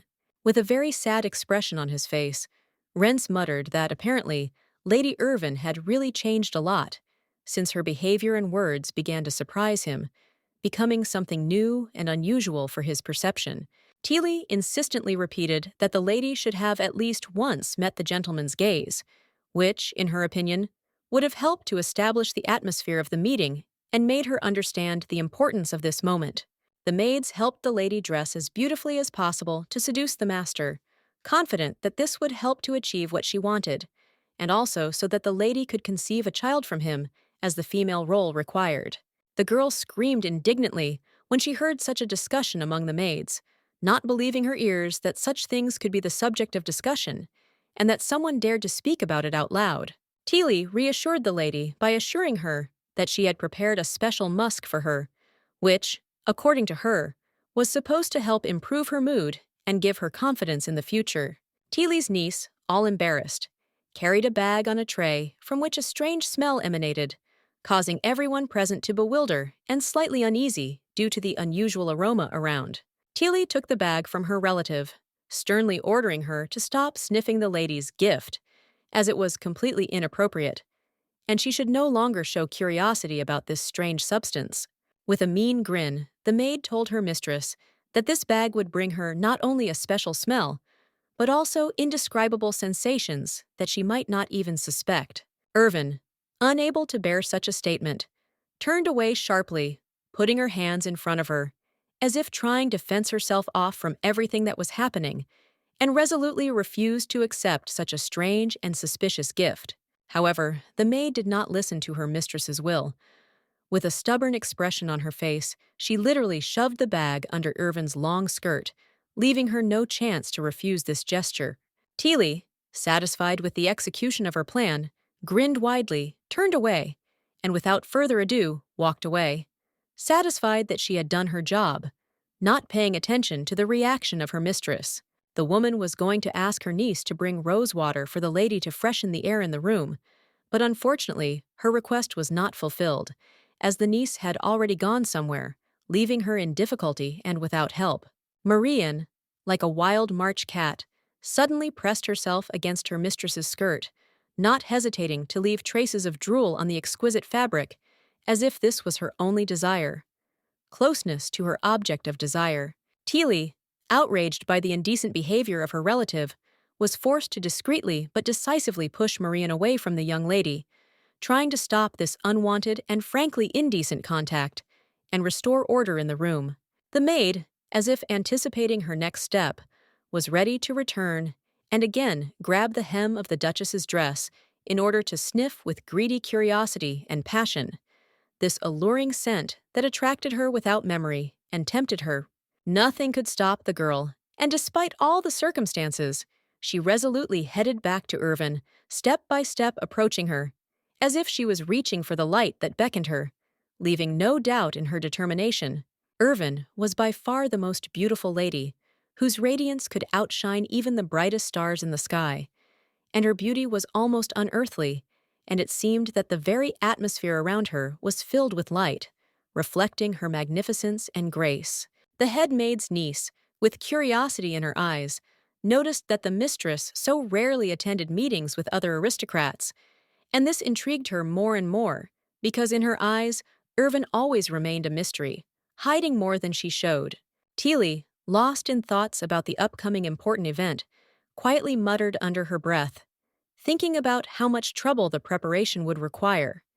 She needed to order a new dress, think through everything down to the smallest detail, so that everything would be perfect and worthy of her position. Suddenly, the butler entered the mistress's chambers and announced that the gentleman had conveyed to her an important message that required immediate attention, leaving no doubt that it was something important. The maiden, slightly surprised by the butler's visit, accepted the letter and, without wasting any time, began to read the words written by her husband, in which he explained that, due to urgent matters, he would be delayed at work and would probably not return home until late at night. The maids standing in the corner of the room were clearly confused by the news, especially one of them, who was much more worried than the mistress herself, who was sitting on a chair and carefully studying the contents of the letter with an imperturbable expression on her face.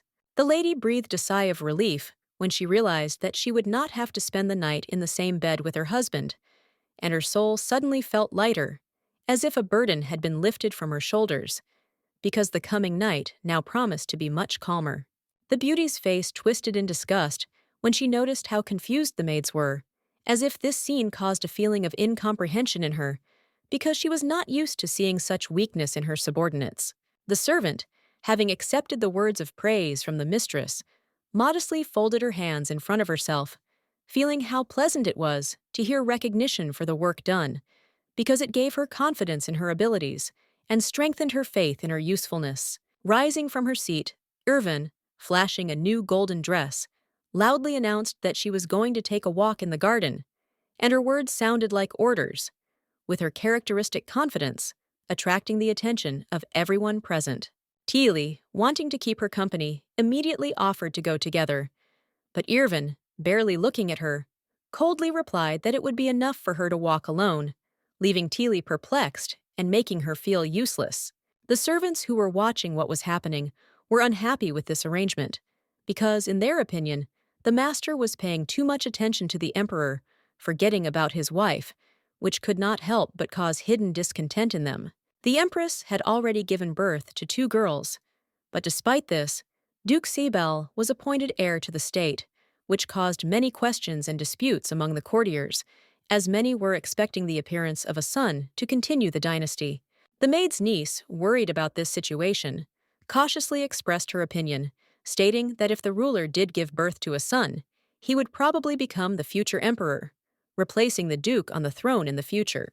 Teely, unable to bear such conversations, sharply and loudly shouted at her relative, condemning her for spreading dirty rumors that could affect the reputation of the entire imperial family and bring confusion into court life. After this, the woman, not wanting to continue this unpleasant conversation, abruptly opened the door and, gathering her strength, headed for the exit, full of determination to end this conversation, because she still had household chores awaiting her that required attention and care. Suddenly, Alfred appeared at the door again, awkwardly holding a note intended for the head maid. His face reflected some confusion, and he blushed as he handed over the letter, feeling the tension growing in the air. Awkwardly looking away, the boy said with obvious embarrassment that this letter was from the gentleman, adding that he had brought another important message, which had been expected for a long time, since it concerned the fate of the Duke himself. The Emperor, finding himself in a rather awkward situation, froze in the moment, holding the dessert in his fingers, as if not knowing how to properly respond to the sudden intervention and the request that had just become known. The Duke, realizing the gravity of the moment, repeated his request, asking the Emperor to release him from service so that he could devote himself to the continuation of the family line and ensure the future of the family, passing this duty into the hands of his heir. He persistently asked the ruler to let him go earlier so that he could complete all his affairs, and Caesar, showing generosity, graciously agreed, allowing his old friend to fulfill his wish, albeit with a little regret. The Duke was beside himself with anger when he learned that Caesar had invited him here only to laze around and engage in meaningless conversation at the table, without any serious purpose other than to have a snack. When he saw that his friend was about to leave, the Emperor, slightly embarrassed, asked him to stay for at least a couple of minutes to try at least one dessert, to taste, because it was a pity to say goodbye so quickly after such a fleeting conversation. Caesar, handing him the sweet with a kind smile, suggested that if the Duke did not like this dessert, he could take it with him and take it to his wife, not forgetting about taste preferences, making a gesture to ease the situation and not leave her without attention.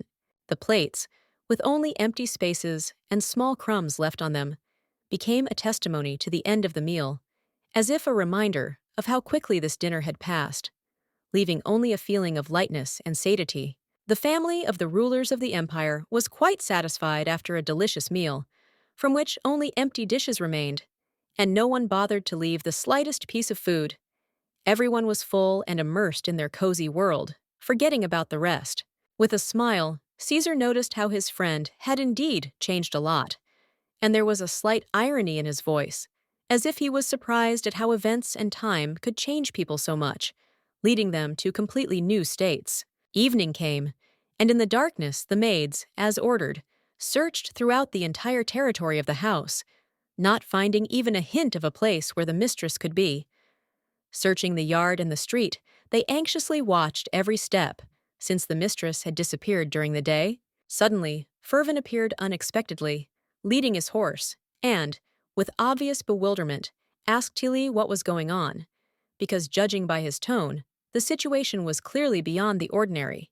Tilly, embarrassed by the question, awkwardly began to explain that they had lost the owner of the house, and now they could not find her anywhere, neither in the house itself, nor on the street, and her face expressed confusion, because without knowing the reasons for her disappearance, it was difficult to find any ways to find her.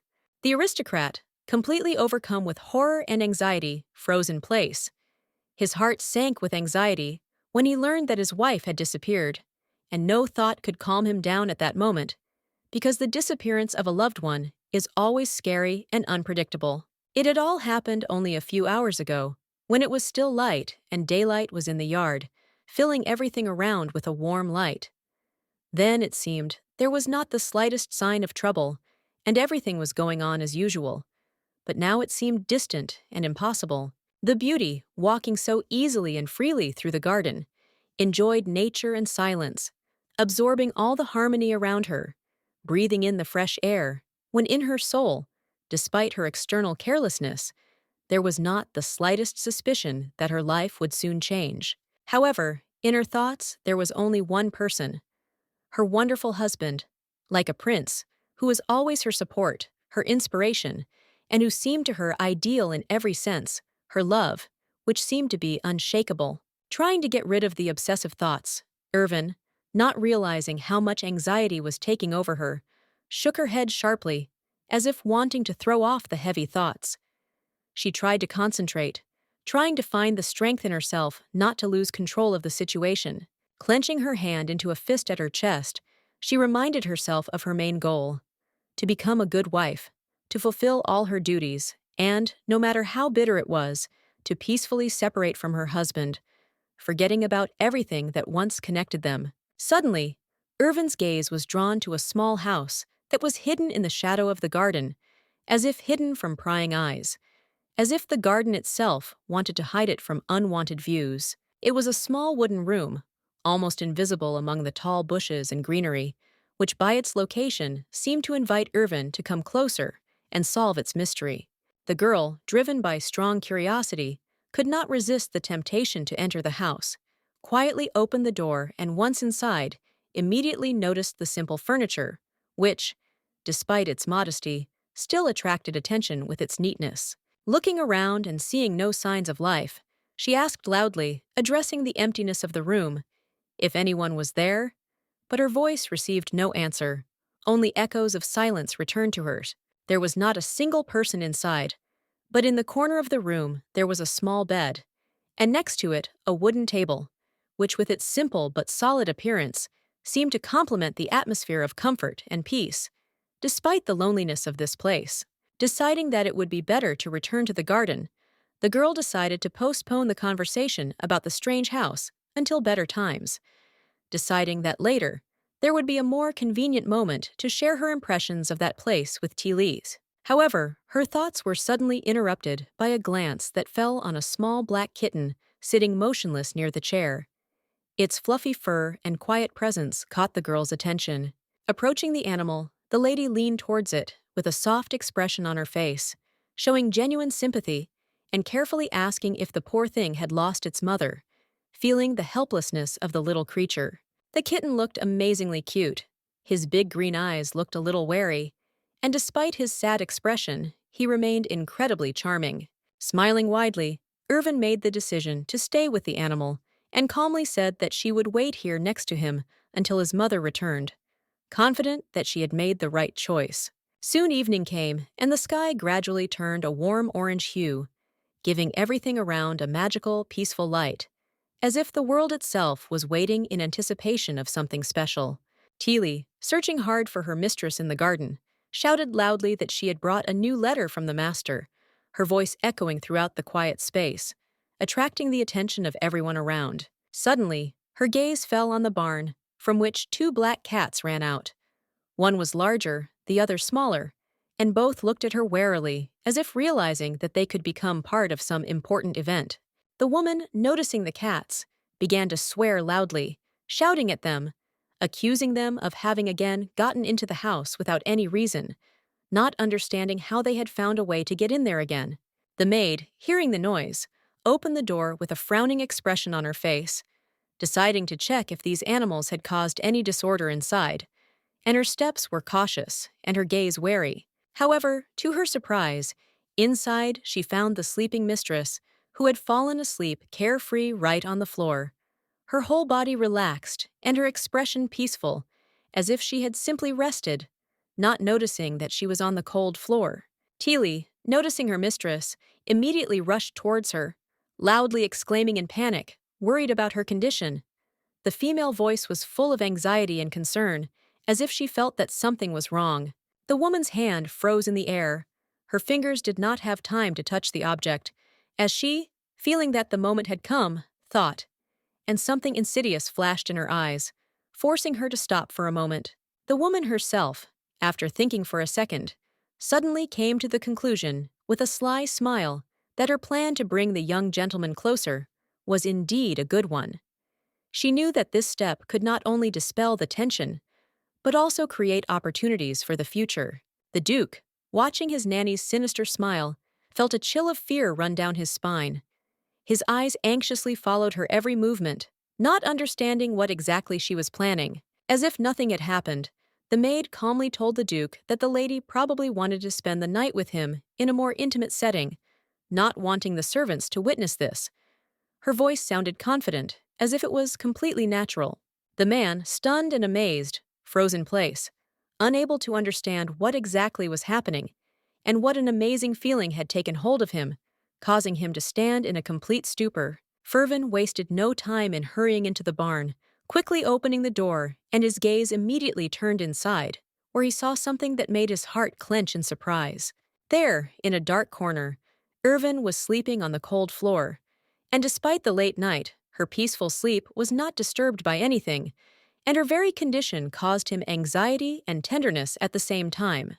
Concerned, not understanding the reasons why his beloved had fallen asleep not on the bed, but right on the floor, the man sat down next to her, his gaze full of care and anxiety, because he could not understand what led to such a strange state in which she found herself.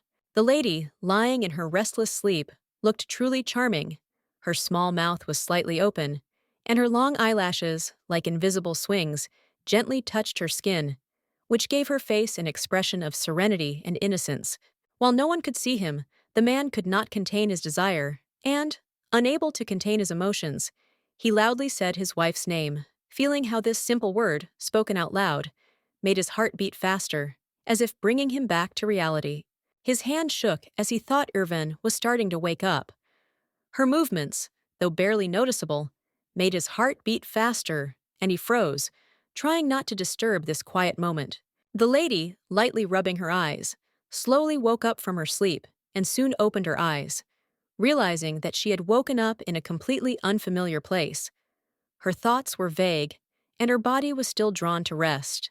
The beauty, coming to her senses and assessing her strange position, was surprised that she had fallen asleep in such a place, on the floor, exposing herself to the cold air, unable to understand how it had happened. When she finally noticed her husband opposite her, the girl shuddered in surprise and, not immediately realizing what was happening, recoiled in surprise, her face turning red with embarrassment. Coughing in embarrassment, Irvin, feeling the awkwardness of the moment, reminded his wife that this cottage belonged to him, and the girl could do whatever she wanted here, because he did not intend to limit her freedom of choice. Irvin, without wasting any time, extended his hand to his wife, gently saying that they should go home. His gaze was full of tenderness and care, as if he wanted to hurry back to the familiar environment, where it would be calm and cozy. Irvin himself was dressed in the suit he had put on that morning, which gave grounds to conclude that he had just returned home, as if his day was just beginning, and not coming to an end, despite the late hour. Suddenly, the noblewoman turned away, and, with unexpected determination, refused to follow her husband, which surprised him to the depths of his soul, because he could not have foreseen that she would act so unexpectedly at the moment when he was ready to return. Finding herself in this situation, the aristocrat flatly refused to share a bed with him, which at first confused Irvin, making him wonder what could be hidden behind such a decisive refusal, which put him in a somewhat awkward position. The guy said, puzzled, with a slight bewilderment in his voice, that a young couple like them should sleep together, because, in his opinion, it was natural and logical for people who were married, even if their relationship was far from ideal. However, the girl, not wanting to remain on the sidelines, firmly demanded from her husband a promise that they would sleep in separate beds. Her voice was decisive, and in its tone there was an unshakable confidence that such an agreement must certainly be observed. Irvin added, with a slight hint of irony, that they would only appear as a couple in the presence of other people, but there was, in fact, no intimacy between the two of them, as their relationship had nothing to do with real family harmony. The guy froze in shock at his wife's words, in which she admitted that she thought he didn't want children from her, and this discovery stunned him, making him wonder how exactly she came to such thoughts that, it would seem, had no relation to the reality of their relationship. Turning away, the guy quietly, with increasing tension, said that he never said that he didn't want intimacy with her. His words sounded restrained, but there was hidden pain and bewilderment in them, because he didn't understand how such a misunderstanding arose. Standing on her feet, Irvin firmly ordered him to speak louder, because nothing could be heard. Her voice was determined and a little insistent, as if she could not allow herself to remain in the dark, needing clarity and certainty in her husband's words. Her dress, fluttering slightly in the air, emitted a strange but pleasant scent that seemed both familiar and new, filling the space around her with some barely perceptible mystery, as if there was a riddle hidden in this scent. Hearing his words, Fervin could not restrain himself, and, falling to the floor, tried to inhale even more deeply that strange but alluring smell that did not give him peace, as if he was absorbing something special and important that he could not explain.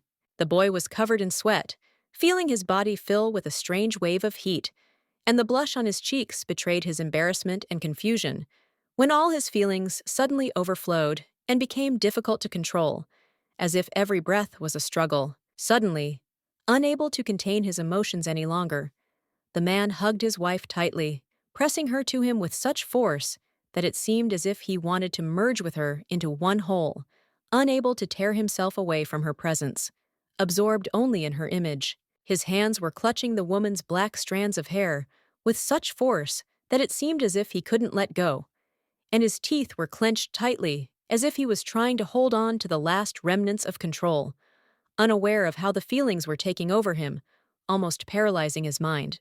The body odor, so unfamiliar, and at the same time alluring, drove the aristocrat crazy, and his thoughts became more and more confused, as if he was losing the ability to think clearly, and his passion for the beauty became unbearably strong, causing an irresistible desire for intimacy. Irvin, suddenly alarmed by this behavior, pushed the nobleman away from her, not understanding what he was allowing himself to do. Her eyes filled with rage and bewilderment, because she could not understand how he could so easily violate the boundaries of their relationship. The nobleman was breathing heavily, sweaty, and with a flush on his cheeks. His body was overcome with excitement, and his mind, struck by desire, could not find peace, as if he was a prisoner of his own emotions that burst out despite his attempts to restrain himself. Without thinking twice, he leaned down and buried his face in the soft fabric of his wife's skirt, enjoying her scent, curiously inhaling the subtle notes of her perfume that filled the air. Soon, his gaze fell upon a small bag from which came a surprisingly pleasant smell. This scent turned out to be white deer musk, known for its properties of arousal and attraction. It turned out that this entire intricate plan was part of a clever game by Teely, a clever maid, who was thus trying to play on the feelings of the Duke and Duchess, striving to bring them closer. The guy, with a mocking smile, abruptly threw the bag behind his back, declaring that it was just a pathetic excuse on the part of his wife, trying to justify her actions with the help of ridiculous tricks. The lady's entire appearance, her posture and manners, indicated that she was completely ready to spend her wedding night with him, as if she had been prepared in advance for this important and exciting moment. The aristocrat, approaching the lady, with dignity and firmness, ordered her to listen now to his sincere, heartfelt desires, which he intended to express, and which were supposed to change their relationship. Irvin felt her vision darken, and her insides tighten with fear. She trembled, unable to suppress the wave of horror that swept over her at the thought of what her husband might do to her at this moment. Suddenly, with determination and strength, the Duke lifted the noblewoman into his strong arms, lifting her with ease as if she were a feather, preparing to carry her to a new place and begin something important for their future. Capriciously, with a stubborn expression on her face, the lady began to resist, demanding that her husband immediately put her down on the floor, swinging her legs without any embarrassment, trying to free herself from his hands. However, when she least expected it, the guy, ignoring her resistance, lay down next to her, carefully placing her on the bed, and then climbed on top of her, taking on a decisive, commanding look.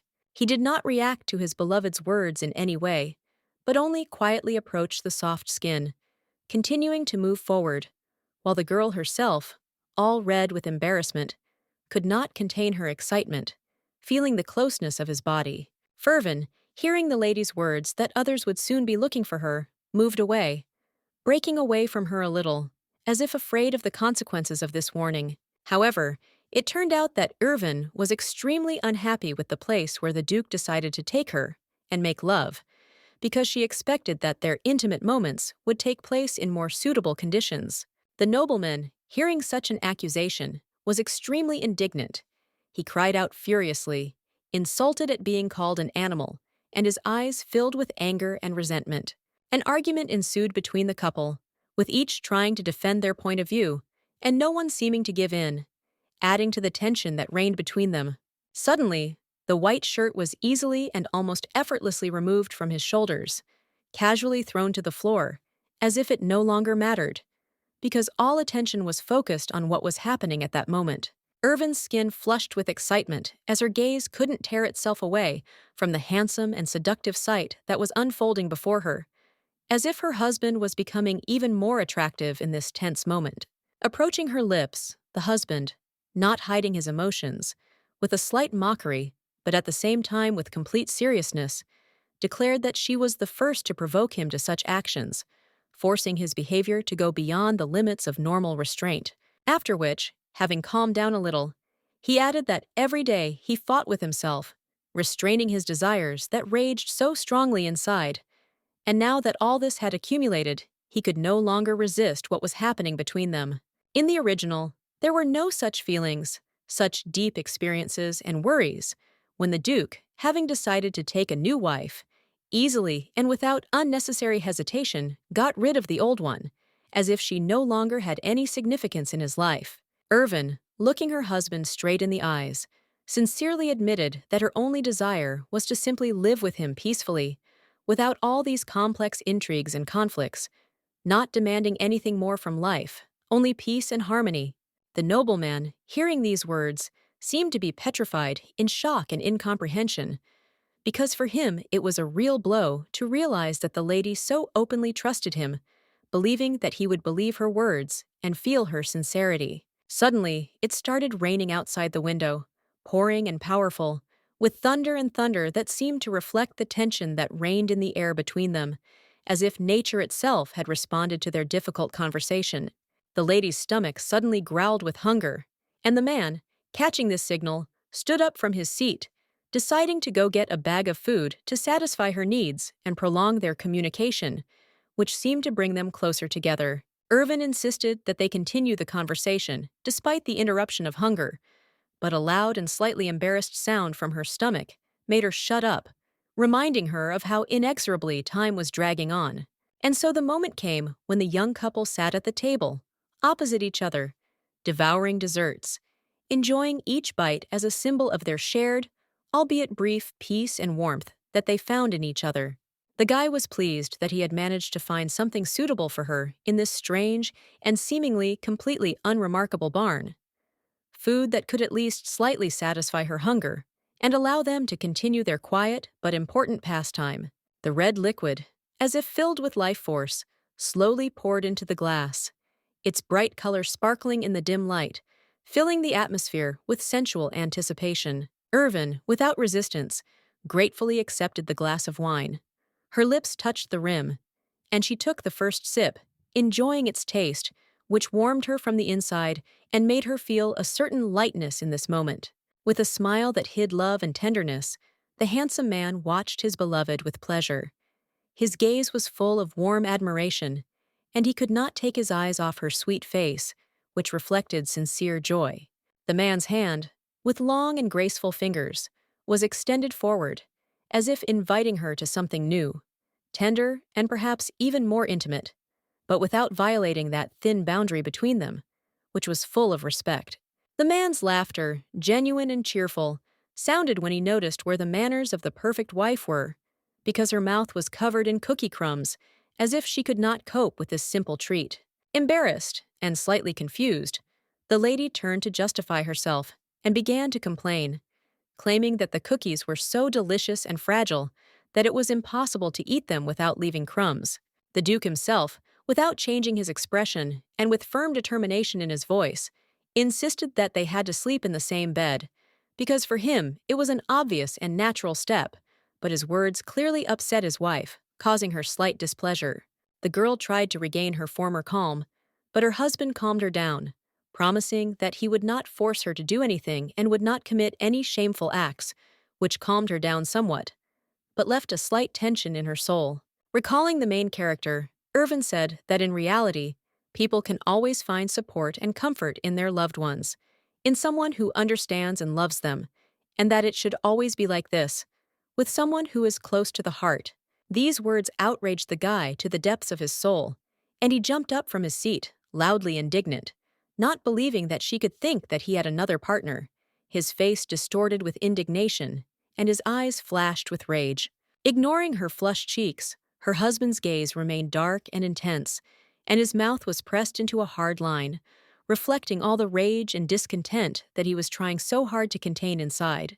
He continued to walk down the street, unable to find peace, while the light outside the window of the house was on, a symbol that the tension continued to build, and everything inside him demanded an outlet.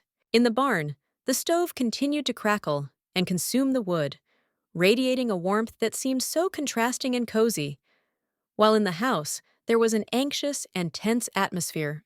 The noblewoman, with a smile on her face, devoured the pages of the book, completely immersed in its plot, not noticing the unrest around her, which grew with each passing moment.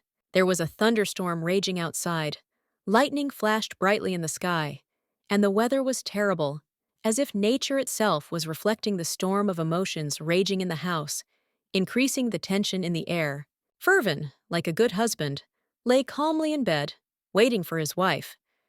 His body was relaxed, but there was still a hidden wariness in his eyes, as if he was expecting something important. Approaching the nobleman timidly, Irvin asked him timidly if he was going to sleep on the bed, her voice quiet, full of uncertainty, as if she herself was not sure what was going to happen at that moment. Having received consent, the girl, without wasting time, turned away, and with determination, but with a slight irritation in her voice, loudly declared that then the beauty herself would sleep on the floor, not wanting to be intrusive and demonstrating her independence. Suddenly, her female hand was intercepted by a male one, and without saying a word, he stopped the lady, as if warning her against a decision that was perhaps not as harmless as she thought. The handsome man suggested that they sleep together that night. His voice was quiet but confident, as if it was not just a proposal, but something natural that was supposed to happen between them. Before the noblewoman could say a word against him, she was suddenly pulled down and found herself in his arms, losing her balance, and was surprised to feel her body begin to fall to the side. In the blink of an eye, Irvin found herself lying right next to her husband, her face so close to his, and his sly smile suggested that it was all intentional, and there was something a little playful and tense about the moment. His hand, tightly clutching part of her dress, pulled her to the side, as if not wanting to let her go, and his whole posture said that he was ready to act, not giving her the opportunity to escape. After this, Irvin covered his lady with a blanket, softly and carefully, and, speaking to her with a warm and sincere voice, explained that he was worried that she might get cold and wanted to make sure that she would be safe and comfortable next to him. The girl wanted to insist on sleeping on the floor, but as soon as she removed the blanket and felt the cold that penetrated her to the bones, she immediately realized how wrong she was, and her body trembled from the cold. She obediently lay down next to her husband, covering herself with a blanket that seemed to wrap her in a warm cocoon, and at that moment she felt how his care warmed her, not only physically, but also morally. Irvin, despite all the softness and comfort around her, felt very tense. Her thoughts could not calm down, and sleep did not come, as if she was locked in her own experiences and doubts. However, sleep eventually overtook her, and, unable to resist, she closed her eyes, plunging into the dark embrace of Morpheus, leaving everything around her behind. All this time, the Duke lovingly watched his sleeping beauty. His gaze was full of care and tenderness, as if he wanted to remember every detail of this moment, appreciating her peace and trust. He hugged Irvin tenderly, holding her close. His embrace was soft but full of care, as if he wanted to shelter her from all worries and give her a sense of security. He remembered their wedding, that exciting moment when they became one family, and a fear arose in his heart that now, perhaps, the lady would reject his feelings, and also his sincere love, and he did not know how to cope with it. The man flinched as the lady suddenly began to move, her body leaning forward, and he felt his heart skip a beat as his thoughts suddenly became confused by her unexpected actions. He opened his mouth shyly, feeling the hot breath that touched his skin, and this touch was so close and intimate that he couldn't help but feel a wave of excitement wash over him. Irvin tried to pull away, but Irvin stubbornly continued to press herself against him, her body seeking warmth and protection, as if not wanting to let him go, despite all her attempts to resist. The Duke had no choice but to embrace his beloved, feeling how her presence brought him peace. And in the end, they simply fell asleep together, covered by the silence of the night and mutual care. The woman's hands tightly squeezed the man's waist, not wanting to let go. Her fingers instinctively reached out to him, feeling in this embrace everything she needed: warmth, safety, and love. As the guy tried to pull away to undress, the lady, feeling the sudden change, began to shake from the cold, and her body seemed to shrink, realizing that the warmth had been lost. Irvin's hand tightened on the fabric of his clothes, wanting to find comfort and warmth in this gesture, as if it was in these simple touches that she could find confidence and peace. Irvin looked seductive despite her vulnerability. Her body was slightly tense, and her face showed a slight pain from the cold that was penetrating her, despite her attempts not to show it. The Duke's hand gently brushed away the strands of hair that were in the way and falling over his beloved's face, his fingers gliding through her dark locks with such care that it seemed like a moment when time stood still and the world around her disappeared. The lovers' mouths were incredibly close, their lips almost touching each other, and in this silent but intense moment, it seemed that one more breath, and something more than just intimacy would flare up between them. However, quickly realizing what was happening, the man, blushing with shame, quickly moved away from the lady, realizing that his actions could be perceived as something inappropriate, and he needed to stop before he crossed the line.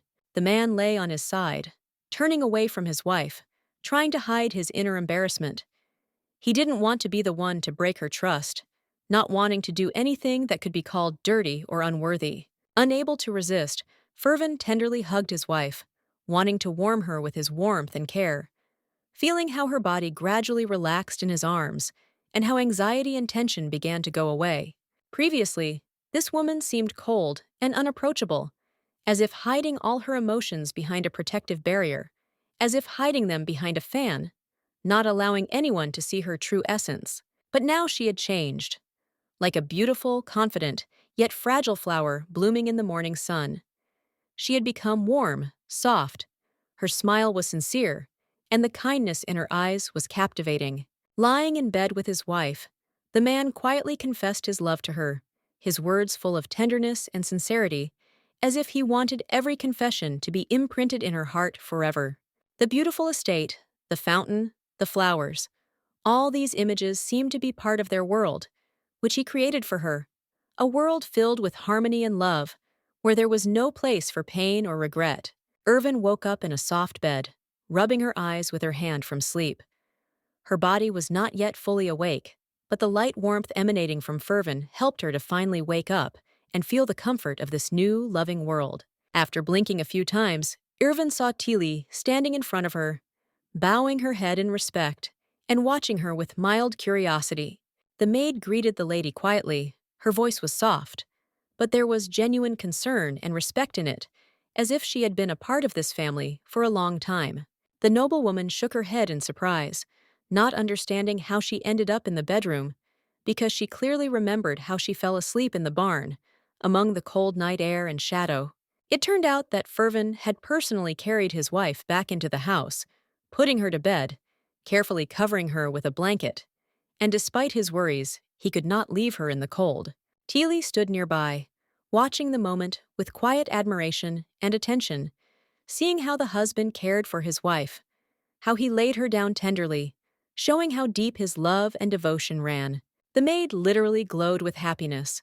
Her eyes sparkled with joy, and she quietly muttered how good it was that the young couple's relationship had changed for the better, that love and care now filled their home.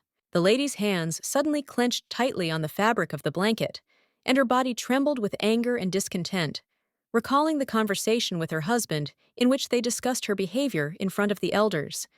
And these memories stirred up her inner unrest. Irvin remembered their conversation when she had promised to behave with dignity in front of her elders.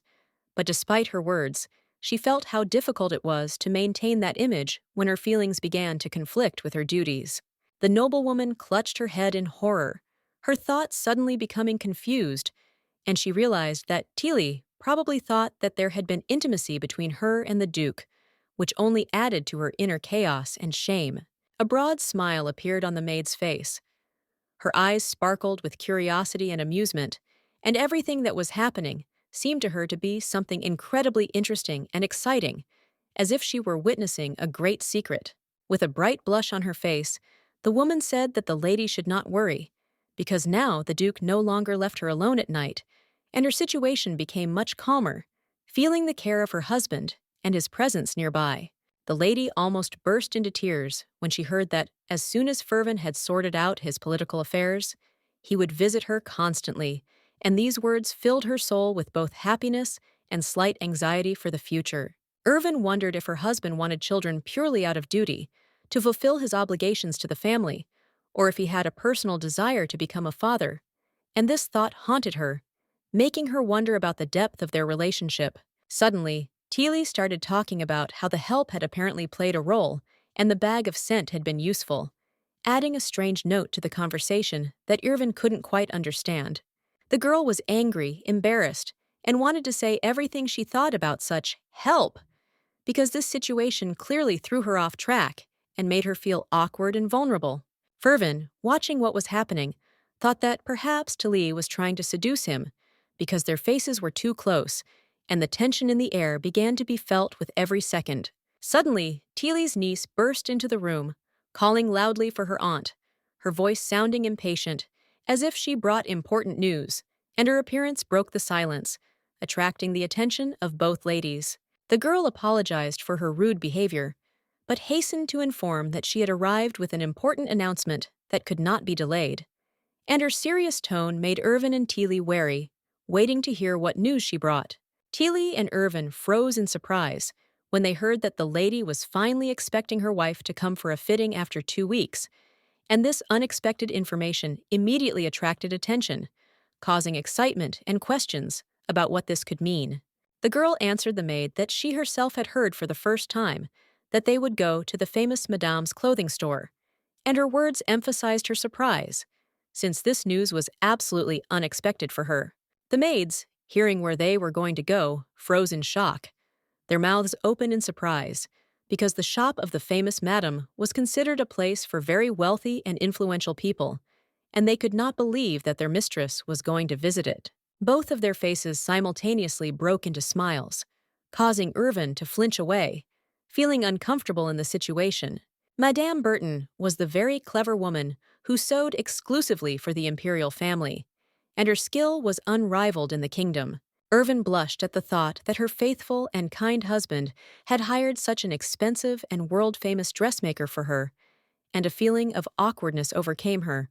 Suddenly, Tilly's niece, without hesitation, asked the lady a tactless and impudent question, asking what exactly she had done with her husband on their wedding night, which caused the headmaid to be loudly indignant. In response to the unacceptable question, Tilly, shocked by her charge's behavior, hit her on the hand and immediately apologized to Irvin, realizing that her reaction was too harsh and inappropriate. The young maiden explained, embarrassed and cautious, that she was very worried about the traces of blood left on the sheets after their night, and did not know how to act correctly in such a situation. Irvin, taken aback by such frankness and the unexpected turn of the conversation, froze in shock, not expecting such a direct and shameless question, which made her feel uneasy and confused. With a straight face, hiding her excitement, Irvin loudly declared that nothing had happened, as she had been fast asleep that night and remembered absolutely nothing about what had happened, trying to hide her confusion. Covering her relative's mouth with her hand, Madame Tilly, with deep sympathy and consolation in her voice, assured Irvin that she did not condemn her and was ready to support her in everything, no matter what happened. Irvin, putting her hand to her chest and biting her lip a little, finally calmed down. Her face became a little softer, and she sighed with relief, feeling how anxiety began to leave her. Teely, choosing to remain silent, did not reveal to Irvin that she had previously bandaged the master's arm, where there were deep wounds, preferring to keep it a secret. Smiling slyly, the wise woman understood that she should not interfere in the relationship of the young couple, leaving their intrigue unsolved, so as not to destroy the fragile trust between them. The imperial palace, majestically erected in the center of the city, towered in its beauty and power, like a symbol of power and wealth that could not fail to attract attention. The golden corridors of the palace, illuminated by magnificent chandeliers, were filled with conversations and rumors in which people whispered about secrets and hidden affairs hidden behind the high walls of this majestic building. The man walked in front, alone, and the other one, in uniform, walked behind, as if they were separated by an invisible boundary, separating their roles and responsibilities in this world. The footsteps were muffled, the shoes touching the carpet, hiding every detail beneath them, as if they were not allowing this moment to penetrate too deeply into his consciousness. With a slight smile, Irvin stopped, turned to his interlocutor, and confidently stated that, despite all the worries, nothing bad had happened. Everything was under control.